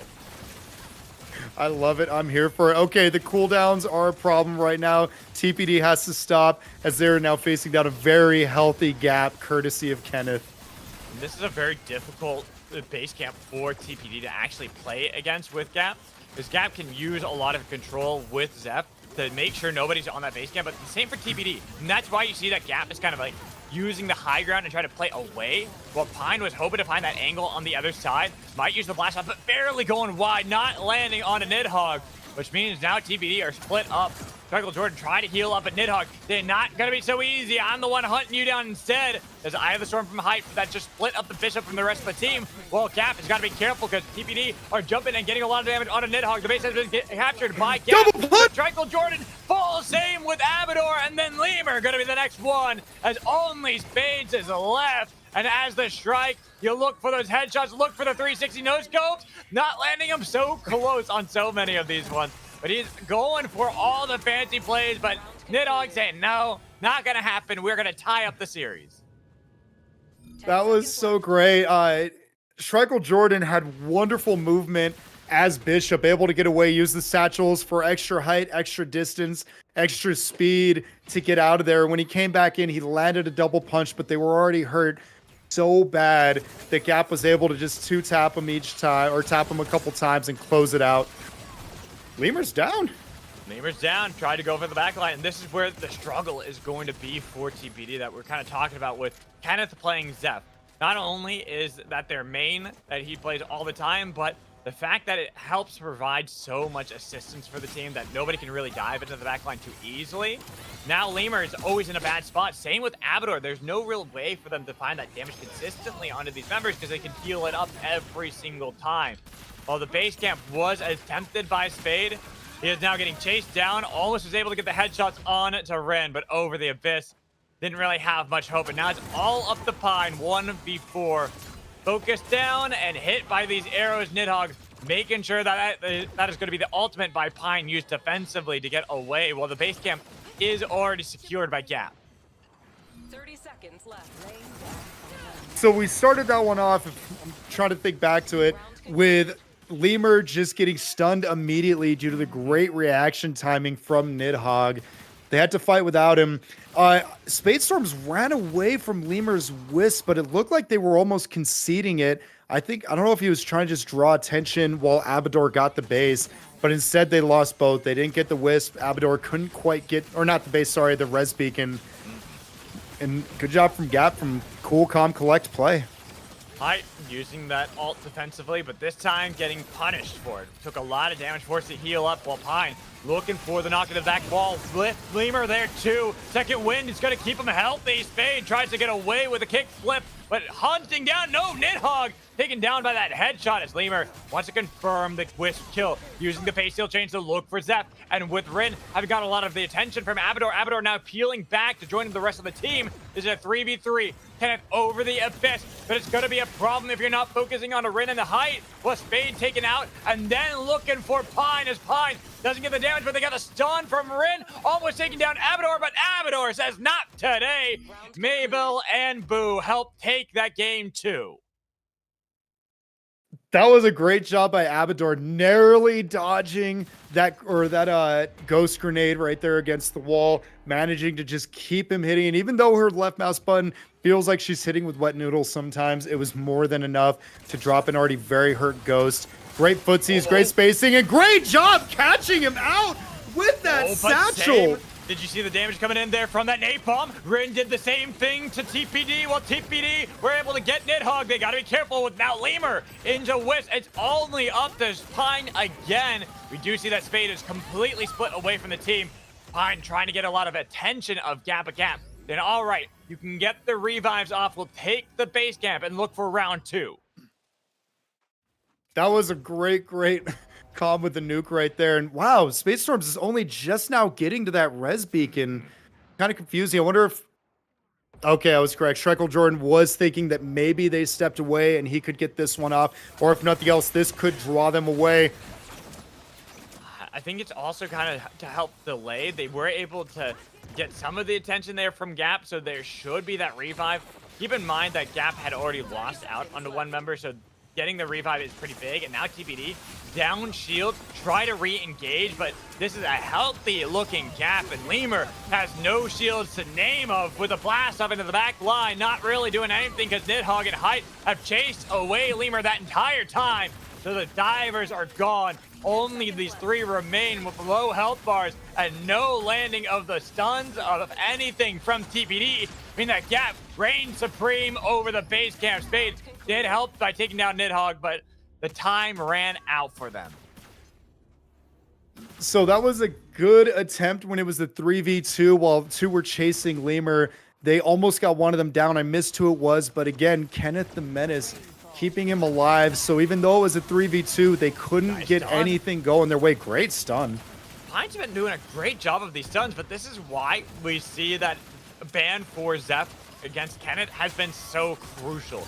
Because when Kenneth gets Zeph, doing stuff like this to keep the team alive so many times, but it should have been doom and gloom for them, it means that TPD don't really have the best fights back at them. They use so much to initially get the damage onto Nidhogg that Gap focus them away, get them off of the point, off the base camp, and they have to go to the long island far away in order to get these revives to bring back the team. So you pointed it out there, but Kenneth on Zeph, this all started because of a Zeph grenade, stunning two of them into Nidhogg's myth, ulting the two while they're stunned, chunking down those health bars, and just not allowing them to really play the game. And oh, sorry, camera panned up there. I wonder, they don't have time, I think, to chase down the myth, but now with Nidhogg, oh, Nidhogg is not overextended. I apologize. He just went for the recall. Ooh, man, that punt back onto Nidhogg. Got him far away from the battle, but same with Lemur, struggling with all four members grabbed up there. They do take down Nidhogg. The napalm helps them confirming the kills, and it looks like it was dire for TPD, but they had that fight in on the dog is there as they clamp back and fight back to take this an even series. 3-3. I thought it was curtains for them that game. Nidhogg playing it safe. You're right. He did back to base camp. Just really try to make it inconvenient. Maybe hurt some health bars. What an engage for that last fight from TPD. The punches from Schreikel Jordan were on point. Everything was great. Lemur's dive was great. I can't believe they did that. Same here. The fact that they're able to come back into that one, defend, and then win the fight. And when it all looked dire for them, too. Props out to the Pineapple Door, evening up the series, but still only even. They got to pick up this win to take that lead and be within match point. But Gap losing Rin, they're looking a little bit dire. Maybe they can look for that clutch moment as well, because they don't want to fall in the series. They don't want to have this best of three where the set one goes over to TPD and puts them on the back foot from here on out. Pine looking for the blast off, gets Nidhogg off of the respawn. The push back with the second win. Schreikel Jordan did get the kill and get knocked down by Nidhogg, but now Nidhogg has to look for Abador, who just fires away, and Kenneth over the abyss. Can't do much, even if you think you are the god on this Zeph. You're not going to be a god against four members as a lone support. What a beautiful Krista ult too, because I almost take it as giving all the respect in the world to Nidhogg. Nidhogg wins these, but it's so hard to do anything when you're in a straight line against the brand new Hunter Krista. Disgusting ult, great job, and the punch to get Nidhogg off of the res beacon, just beautiful. No. Oh no! And this is that momentum that TPD loves to ride on. They are ahead, and they got the stuns, the damage on a Gap, even if Hype almost was healed back up by Kenneth. Kenneth is fell, and same with Rin. Now down to only Height, and this game's looking over. Even if you give the spike back on a Lemur, how do you get away? The tree almost taking it down, looking for the lasers to hit Height as he uses that surge away. Spade on the hunt, and a lot of distance has been made up by Height. That the 360 Spade trying to make this look good right now as he's looking to clinch game and set here for TPD. Run, run, run, but you can't hide. Height, good job, fought hard, but TPD just steamrolled that game to take the first series 5-3 in this best overall of 3. They are now on tournament set. Good job, TPD. God looked so strong right out the gate. They had that game. What was it when they were up 3-2? They had it. They had the positioning, and TPD just showed why they're worthy of rank 1 NA right now. Good. And the thing for Gap, I think that those last few games really did come off of the momentum that TPD got when they were down to only Lemur, went to the other islands to get the revive, yet somehow they clutch out that game win.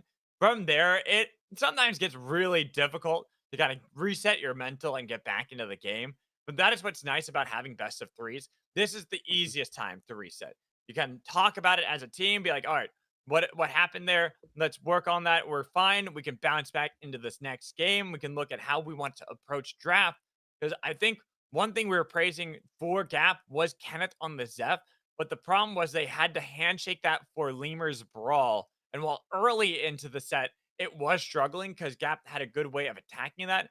Eventually, it got to this point where Pine was always setting up Lemur. So you have these two fronts that you had to fight on, one right in front of you, and then also having to worry about your flank. The Gap just weren't able to contend against. Absolutely. And going back to your original point that you were bringing up, they say the best athletes have the shortest memory. And what they mean by that is shaking off the mistakes, shake off the loss, shake off the errors that you may have had in that and focus on what you need to do. And that is what Gap does best is, okay, let's look at this logically. How did we mess up? We let Lemur's brawl run rampant. Nidhogg got caught out by a satchel at one point. They pounced on Kenneth quite a few times to not let him get his heels off because he had to worry about keeping himself alive. Okay, how do we prevent that? Um, it looks like for the start of this one, Gap is going to get first ban, first pick. Yep. Yep. And so I do wonder, to your point, because they had to handshake and give the brawl away, is or are TPD going to ban the Zeph this time and make Kenneth have to reevaluate what he can do on the back line? That is a good question here, and I kind of think that that's the detriment being first pick here, is that you can grab that Zeph if you're able to handshake that away. Say, all right, we're gonna leave them both open. We'll ban Oath and Shiv again. You know, same bans. Just imagine it's the Hmm. same. You grab Yeah. that Zeph first. Well, now Brawl is not only taken by the other side from TPD, but now they get another strong pick alongside that. They can grab that myth that Nidhogg's been doing so well on and Hmm. make sure that it's already this disadvantage for Gap. Really put them on the back foot. So now they kind of have to scramble on what they want to bring with the rest of the team comp to kind of fill the void that's there. Of course, Void would be one of those ones that we've talked about before from Nidhogg and could be played here. But I think it will really depend on how these first bans go for both teams. I think Void would be a very audacious pick in this case because King Nidhogg has the best Void in the business. Mhm. But what can it do against this team that knows how to deal with Void? Uh, I'm wondering what strong picks, like you said, they're going to take. Bishop has been just absolutely putting in work for both these teams, and they might have to concede Bishop for the sake of Kenneth Zeff. I'm still looking. They haven't banned anybody yet. Looks like they were doing a quick break on the Mhm. players' ends. So yeah, do they give up Brawl again? Are they? I could see Gap banning Brawl if they're not going to pick him and hoping to sneak in that Zeph. Mm. This is this It's is it's a difficult. tough play. It's very difficult here. I think if you're Gap, I I would handshake the Brawl Zeph again. I don't think that that was inherently the issue. They had ways of attacking that Brawl early. I Hmm. feel like maybe instead of either of them, the myth would be like, well, the myth is a big one that you want to take away from DPD. It looked really good for Nidhogg, but I think the myth or Bishop are like the ones that I'd really be looking at if I'm Gap here, because how much that Bishop ended up leaning into what TPD did and how they were able to split up the fights against Gap. I could also see a Krista ban come out because although we didn't talk about Abador's Krista as much, there was a lot of burst coming out. Mm, Krista's Q does a lot of damage. That ult really hit them hard at some points, especially when Nidhogg was trying to make a comeback. He had to tank that entire ult right there. Krista is very, very strong. So that could be a just a solid ban to hopefully limit TPD, but ultimately, no matter who they get rid of, Pineapple Door has just too diverse of a hunter pool to really disable them a whole lot. yeah, exactly. And same can be said for Gap. They have a lot of different hunters they Oh can yeah. play as well.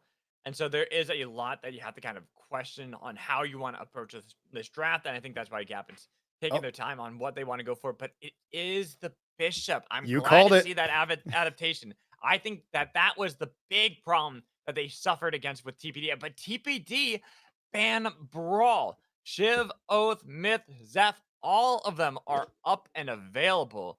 Gap, well, which one do you prioritize? I have a feeling it's going to be that Zeph, but there's Yeah. then three strong picks that TPD could go for. Now, I wonder, knowing that TPD has the advantage, they only need one more, so they have a set to play with.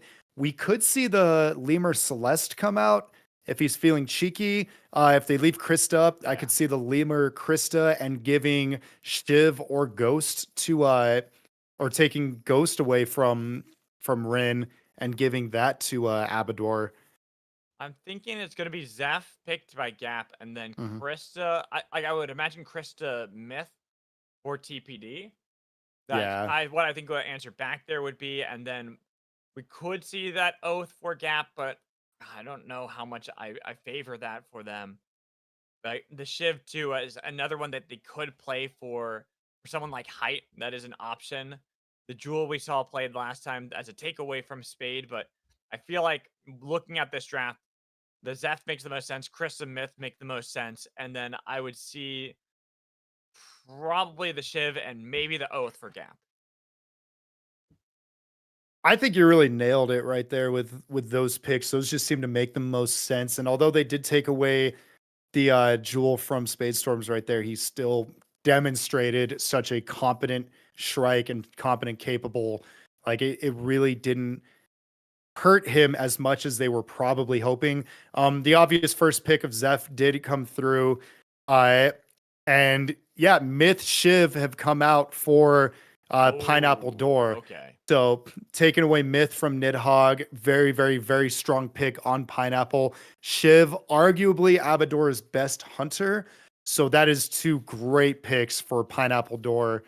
And what is the counter going to be? Let's see if you really called it here. Yeah, so Uh, the Shiv, that was the only one I got misplaced. I did think that it was going to be Krista prioritized by TPD, yeah. which now to me, I think Gap should play that Krista. They should grab the Krista, and I honestly, Oath, I think are really Mhm. good.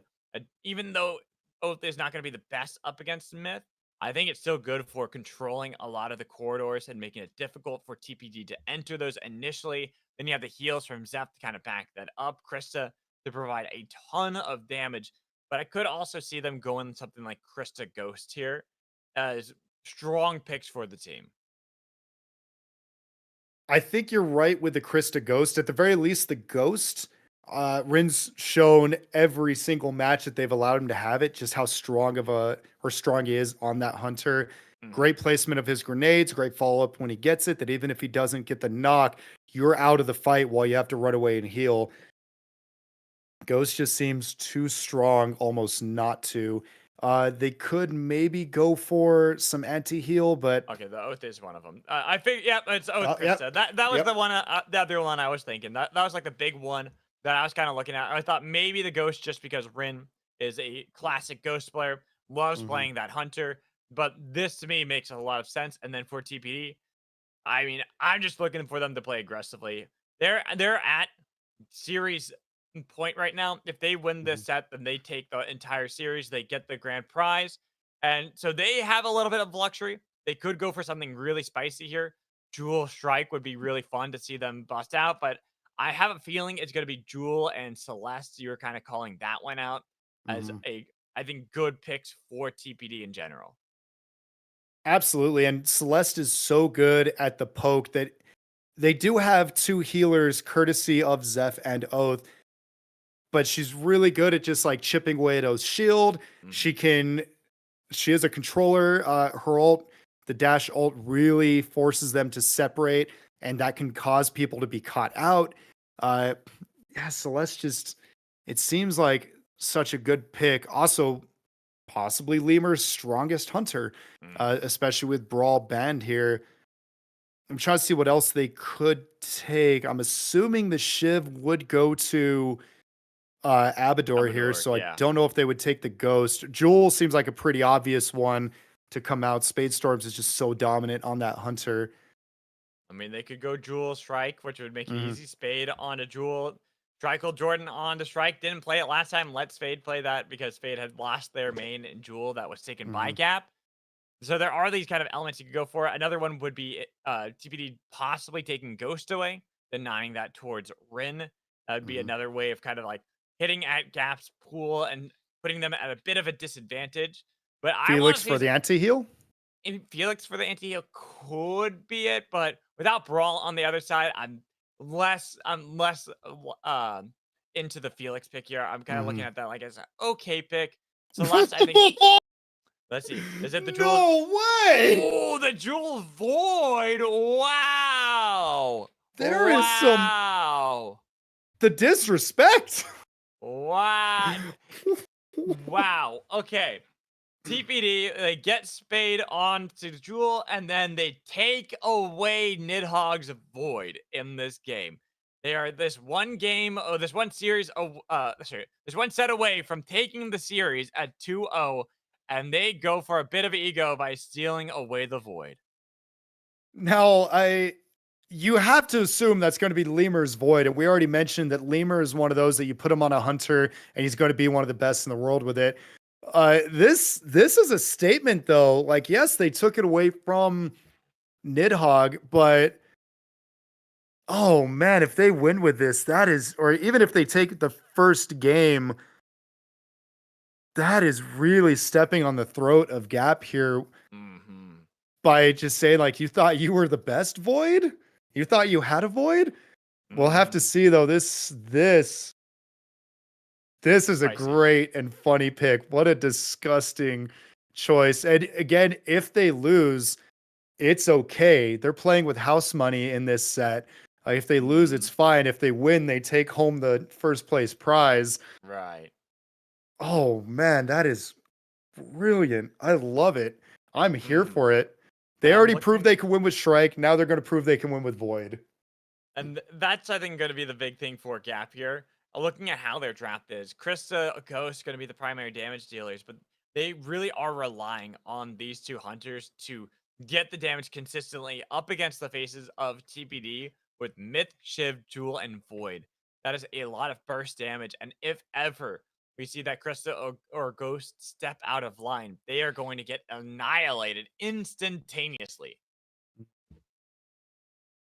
Absolutely. There's a lot of healing coming out of the side of Gap right now, though. So do you have the burst to secure it? Both of them also have built-in Guardian Angels too. So you got to knock them and you got to keep them boxed as best you can, because one of these two will get them picked back up.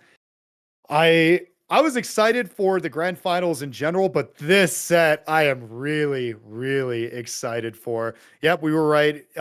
Pine on Myth, Spadestorm's obviously on Jewel. They gave Shiv to Abador. And interesting from Gap. It is not how I expected. I thought it was going to be Nidhogg onto the Krista with Rin playing Ghost, but they've swapped it on us. It is a Nidhogg onto the Ghost, Rin on Krista, Height playing that Oath with Kenneth, of course, on the Zeph. But here we are. This is do or die for Gap. They've got to win this set to force a set 3. Otherwise, it'll be a 2-0 victory for TPD. They'll claim the prize, but that burst on the Pine. That's the thing we didn't talk about. I talked about the burst coming in from TPD, but the burst from Gap just as powerful with 3 already eliminated from TPD. Lemur, the only one trying to get away, and Void, not the best at escaping doom. You blink and you miss it. Lemur picks Void, and you could say they took that personally. Holy Krista burst to start that game off. That was actually insane. That's the thing with Krista. She is really good at bursting, especially if you land all the abilities. That Flux Snare can set up everything for the burst, especially on someone as susceptible as a Myth. Right there, almost happening again with Nidhogg on the other side. TPD have to avoid that napalm, but they're chased down Abyssal Breaker. Second Wind finds the snipe onto Pine with Abador. Fuselon doing nothing. Gap wrestling the control away, taking a commanding lead with Spade up into the air. Lemur might be able to resurrect Abador, but Spade might give their life in order to do so. So 2 still remain from TPD. Abador trying to escape, but Lemur having to sacrifice themselves now just so Abador can make that distance, and almost Abador finding the pick on a Nidhogg, but not quite enough. Second game over to Gap. You got to wonder if their egos got in their own way here, because Gap they were given the world and they are running away with it with these first 2 games. Lemur has not been his usual effective self. He took Void, but I haven't seen him do anything. He missed an ult in that last one. He hasn't been allowed to poke. How are they going to respond back to this? This is the problem that we kind of were seeing that could happen for TPD, is that they have to still get through this front line of Gap, get through Height. They have a lot of damage, and if they ever get on top of the Ghost or onto the Krista, then Gap don't really have many answers. But I never really answered the question. How do TPD do that in the first place? How do you get past Height, who's defending Nidhogg at every stage of the game, making sure nobody can get near, and that Singularity going wide, so nobody is even grabbed by the Void Ult? And just like that, 2 healers on the team. Gap is at full health, and TPD, although they got the base camp and they have the armor, are they going to be able to work with it? Because look, Spade Storms is already down, and Lemur is about to join him.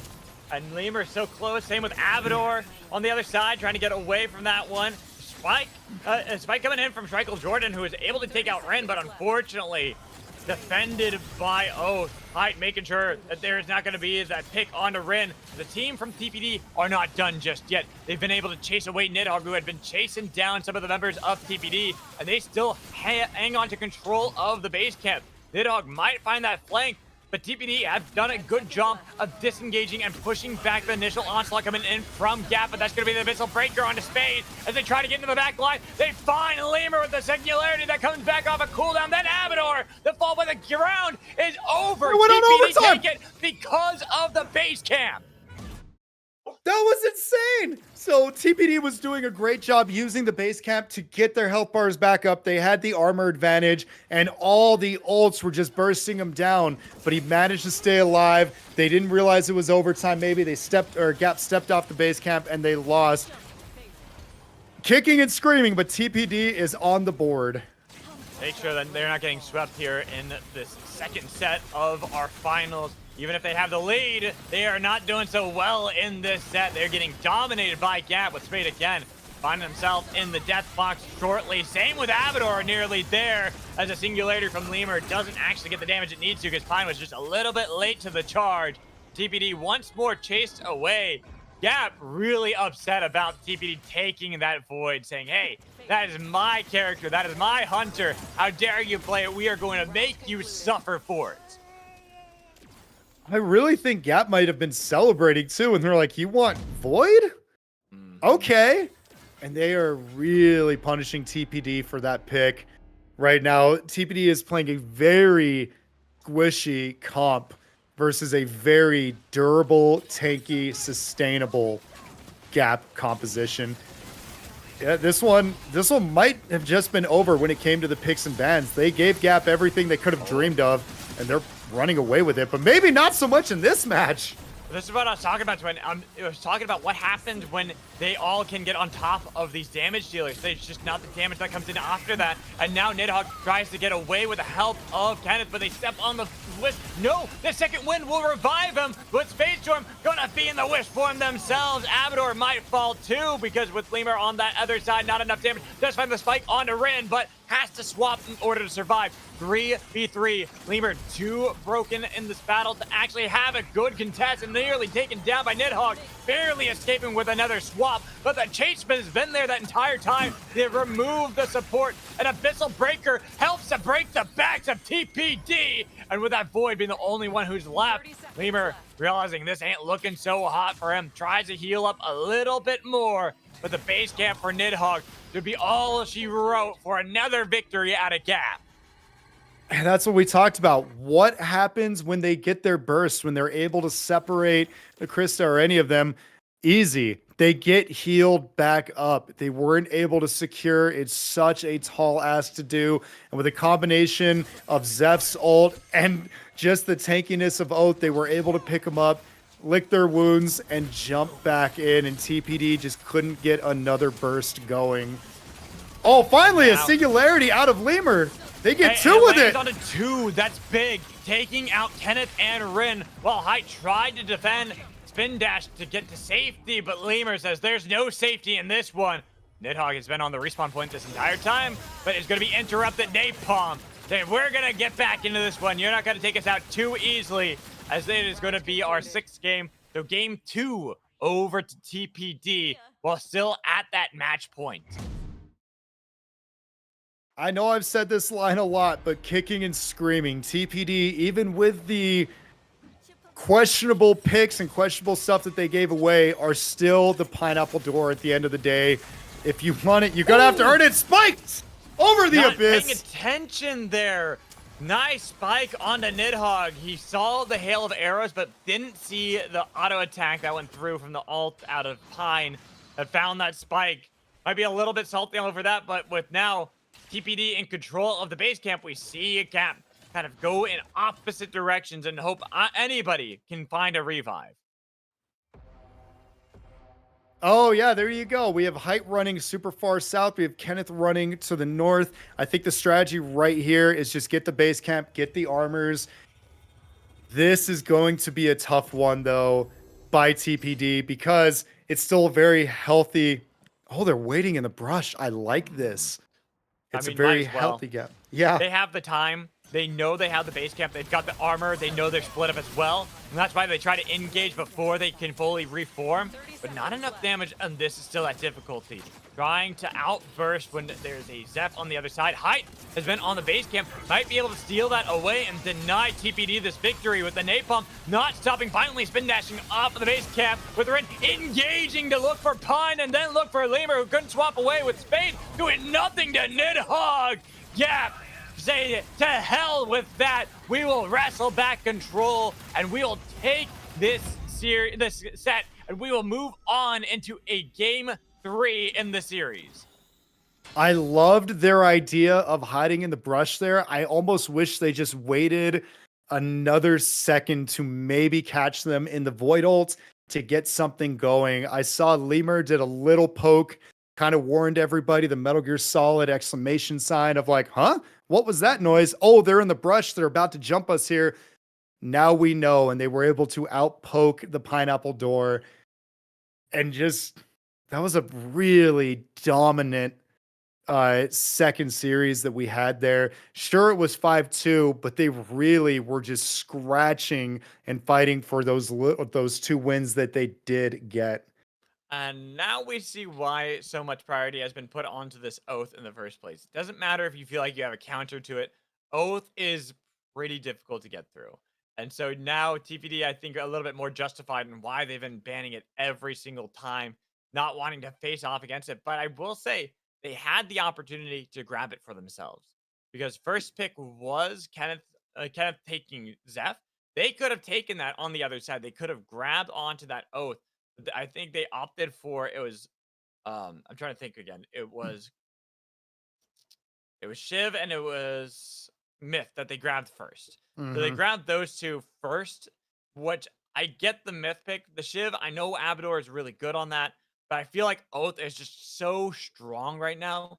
There's no reason to pick the Shiv that early over Oath when Oath is available. So speaking of Oath is strong, here is how the conversation started from Pineapple or Pine. Ready for draft? Question mark. We ban Oath.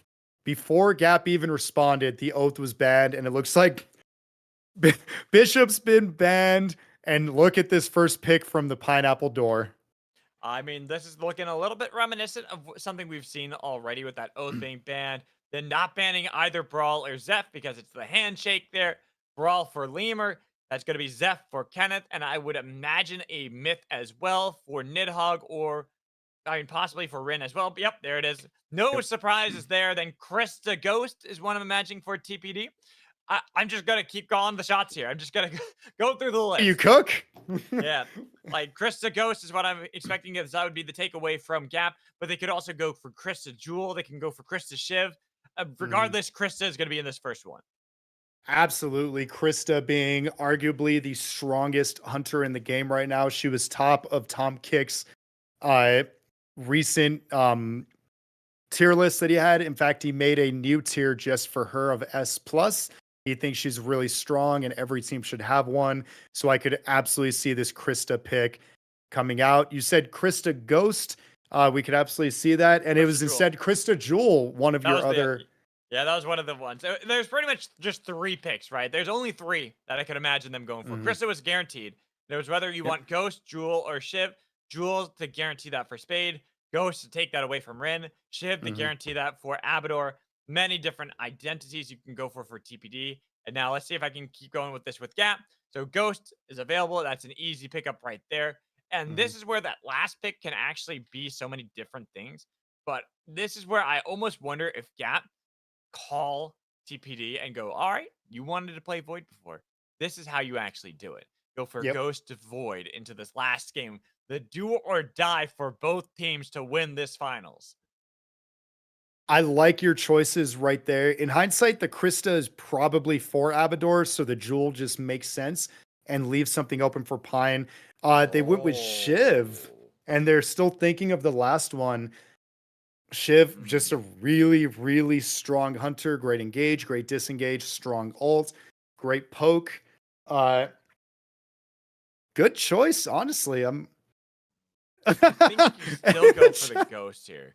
I think you still go for the Ghost. I'm sorry, I need to read this.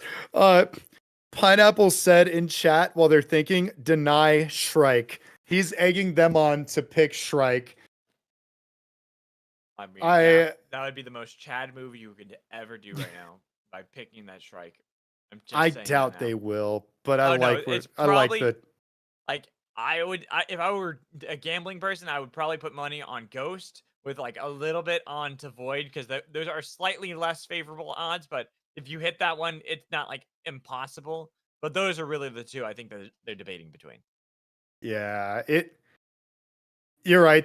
So far you've called it. So what is going to be the last pick? Because Gap has just locked in Ghost. So you can hit the nail on the head with that one. You've been letting me down. Where is the Shrike Jordan Shrike? This is the last game. There it is. That's what I wanted to see. Let's go. We are in there. That was loud. I just played an air horn and that was so loud in my ears. You called it. You got the picks, just like Jay the Prophet. We now have Mad Magical in his crystal ball. Absolutely calling this one. With Gap got pretty much what they wanted. The Pineapple Door got what they wanted. So let's see who runs away with this one. Like, I think they were a little too big for their britches, the Pineapple Door in the last one. But again, they had a set to give. They could play around. They could taunt. They could try out some different picks to see what works for them. Now it's time to lock in. The series tied 1-1. We're going into it. Final winner take all. Who is getting the grand prize of 5,000 gold coins per person? Let's go. Let's get some good Supervive Arena in. I am excited for this one. This is the one that all it is boiling up to. Everything on the line for this final set. This is where you win the prize. You lose this one, yes, you get something, but you want to be the winners. You want to take that glory here in our second week of our arena tournaments. And for Gap, having battled their way into this position, the first time they faced off against the Pineapple Door today, it was all the way down to that final 9th game that they barely fell in. And then here, when we got to the finals, it was up until game 8. They were still falling behind. It seemed over. But Pineapple Door, I think, were just a little too ambitious with their last draft. So now, going into this final game, both teams getting elements that they want and that they adore. Well, we also get to see some spicy picks. Shrike Jordan on the Shrike. Gap having Nidhogg onto the Myth with Rin back on Goes. Kenneth on to Zeph. Pretty much having everyone on one of their classics out of sight of height being on Brawl. They're already getting initial control of the base camp. Sorry, that is Lemur on Brawl, and I'm just throwing this out there before we get into the action. To the doubters, TPD has already beaten Gap with a Shrike on their team, I think twice. So this isn't just a comfort pick, it's a legitimate pick. Yes, but today, at least, the Shrike was not in the hands of Shrike Jordan. A Spade does fall on one side. Getting chased down, looking for the stun to land on a Rin, but they have so much they heal back from with help of Kenneth, who kept the team up, but Lemur is just way too powerful and has split up the team, so Nidhogg will fall to Abador and only height remains, getting kicked off of the Wisps, and now Gap getting kicked out of that game 1. TPD taking the initial lead. What a roller coaster of a match. TPD has the lead. No Gap has the lead. No TPD. No Gap is pulling ahead. TPD secures it, especially on the back of some Shrike Jordan shots. Not to secure the kill, but to damage them enough, to damage Nidhogg just enough to allow somebody else to jump in. Abador's Krista to finish those chip shots. Beautifully played. Great bird Kenneth. bomb. Oh, what a pick there from the Bird Bomb, as you were talking about. Was able to take out the support. Big pick for the team, and now Gap are struggling on how they want to attack TPD and get control of the base camp. They were hoping that Rin was going to be able to do it, but they didn't get the stun out of the grenade, and with the Eye of the Storm being popped by Spade, using it defensively to try to get away. But Trickle Jordan landing the headshot, then the slam back from Lemur. Nidhogg, the next casualty, as it's going to be Rin, the only one left, trying to dash back to the walls. But TPD continue their thunderous stampede in this final set. And something to keep in mind is not only is it a good slam from Lemur, it is a box slam. Kenneth is not allowed to provide heals whenever Lemur is given his brawl, and he is allowed to do what he does best. 2-0 right now for TPD, and immediately Nidhogg is just shredded with nothing left and no hope. Wow. No hope as the Eye of the Storm. Spades found Kenneth separated from the rest of the team. There's a bit of damage from Kenneth. It is traded 1-for-1, but that's not going to work out for Gap. They already are looking for the Wisp Revive on a Spade, with Height trying to push forward, but the base camp secured by Abador, now rejoining with the rest of the team. No Flux there to land because they don't need it. They've gotten rid of Height as he tried to get back, but nice grenade disengaging for the time being, with Rin looking for any pop shots, any bit of damage, but a slam onto Height and Rin. This lead continues to grow for TPD. I love this. TPD said, you can have your picks again, sans oath.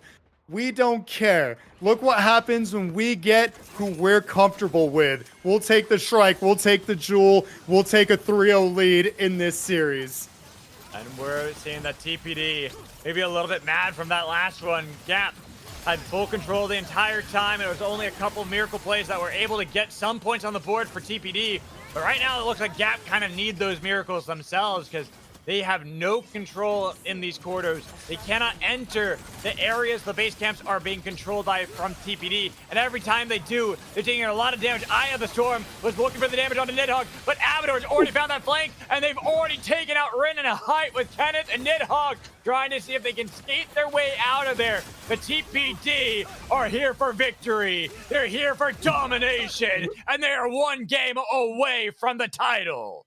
I almost broke my chair jumping up and down because of Spade Storm saying, you want to see me dash? You want to see me do it again? Have a third one. That is a 3-piece combo just for Gap, courtesy of Jules' dash to shred through their health bars. We finally get to see Spade Storms do something in this because he hasn't gotten a chance due to TPD just running away dominantly. Treckle Jordan's even showboating.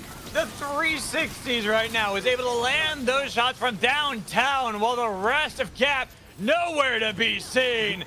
The Pineapple Door, there's a team built to win arena. They won last week, and this week they're doing the damn same. Nobody can stop them. Only seemed like for a moment that they were going to be finally silent, but there's just no way in hell unless a miracle can come in from Height, with Lemur chasing him away from Kev, trying to heal back up the best he can. But a 3v2, Gab, you're pushed, your back's to the wall. Do or die, you gotta do right now. Try to go for the dagger dash into the fight, but Lemur and Trickle Jordan had gotten all the attention onto Kenneth, and now everyone's back there for TPD, and they're all here for the victory pose, the victory party. And Height, you're not allowed to join in this hero celebration. You're only delaying the game from being won from TPD, as another dash in, the bird bomb, the victory, and a sweep for the Pineapple Door. They gave them one series to give Gap hope, and then immediately dashed it, swept their dreams under the rug in such a dominant fashion. This will be, I'm going to call it 3 arena tournaments in a row for them with the combination team of the Pineapple Door. Just when it's like flipping a light switch for them. When they want to win, they just win. When they want to have fun, they'll still probably just win. And they demonstrated that here immaculately. That was beautiful. That was a victory lap. That is why I love this game so much. And this is where we just look at Pine, I think, is a big one. This player is so good mechanically, and you can see that with how they play in these arena games. Because yes, you could say maybe the TPD, this is a technical third victory in a row for the team. Really, two, because not all the members are the same from that Mhm. victorious squad back in the Thank You Chef tournament. But for Pine, that is definitely three. That is Oh yeah. completely Pine dominating the arena circuit that nobody seems to be able to hold a candle to this player when it comes to how they perform here in the strictly 4v4 battles. Absolutely. What I don't know what you do against him because if you ban Shrike, it feels like a throwaway ban. If you pick Shrike, it feels like a throwaway set. Mhm. You give him Shrike, he's going to just roast you. He hits his shots, he doesn't miss, he does 360s, he showboats. And when you get frustrated because he's showing off, it doesn't matter because he's also landing his shots. That was just beautiful play by him. And that's not to take away from the rest of TPD. Abador on Krista was terrifying. When he finally got a moment to land an RMB stun, you were gone. If you let Lemur get in, he's doing damage and he might not land the knocks, but he's so mobile on Brawl that at one point he dashed through a ghost ult to get away with no fear in the world because he knew nobody could chase him. Spade Storms, we saw him land those 3 dashes in game 3 or 4 of this final set and was just a thorn in their side that if they forgot about him for a moment, he was going to remind them why he's so good on this hunter. Beautiful play coming out of TPD. Yeah, but not taking away anything Mhm. from Gap. They played very well today. They were able to get to the finals in a pretty stylish fashion themselves. Even in this finals, they were able to take a set over that of TPD. But unfortunately, TPD, they're kind of the favorites in Arena for a reason, and they were able to show that right there that this team is just nigh unstoppable, especially when they don't have to worry about an oath. But I believe that is going to be it for us here today for our Arena tournament. We got our victors. We have more Arena. I know next week where there's going to be another tournament. Actually, I think there's 2 tournaments next week, but There don't. are Yeah. there's Okay. I was about to say, I'm like, I'm Chris? pretty sure there's 2, but I didn't want to confirm just yet because I don't think one hasn't fully been announced yet. Oh, okay, my bad. I was assuming with this one at least. Yes, But yeah, this one. Yeah, this one for sure. yeah, congratulations to all of the competitors. Everybody put on such a great show, running it down with their incredible assassin-based picks. Looked amazing. Gap obviously went through the gauntlet of teams and still came out with a prize with second place. Like absolutely incredible, showing why they are the second best NA, like unquestionably at this point. No Tempo, congratulations, tying for third. Nutty did absolutely incredible in spite of the walls of teams that they ran into. Just this was fun. This was awesome. Everybody played well. I want to see more of this. I want to see Me more too. teams signed up for this. And I want to see if anybody can take down the pineapple door. That would be interesting to see, but I mean, we can only try to see if we can push it to more people for the future for more of these tournaments because these are amazing. And thank you to Saya for organizing this and for putting this on so we can have some of these awesome arena tournaments. And I don't know if you have any words you want to say before we go, but Twin Saya, I'll let you have the floor. Yeah, Yeah. go for it, buddy. Okay, yeah. Thanks everyone for playing, and thanks everyone for watching. This was a pretty spontaneous idea last week, and I hope you enjoyed this format. Thank you, Mad Magical and Twin A for the second time forecasting here, and that's about it. See you next week, perhaps, if it does indeed end up happening. It probably will, and have a good night. See ya. Good night, everyone. Have a good night. And reminder to everybody listening in, Bestie in Slot on YouTube. That's where you can catch the VODs. The VODs are already up. We multi-stream for a reason, for the convenience. All right, that's it. Goodbye. Peace. Bye. I had to.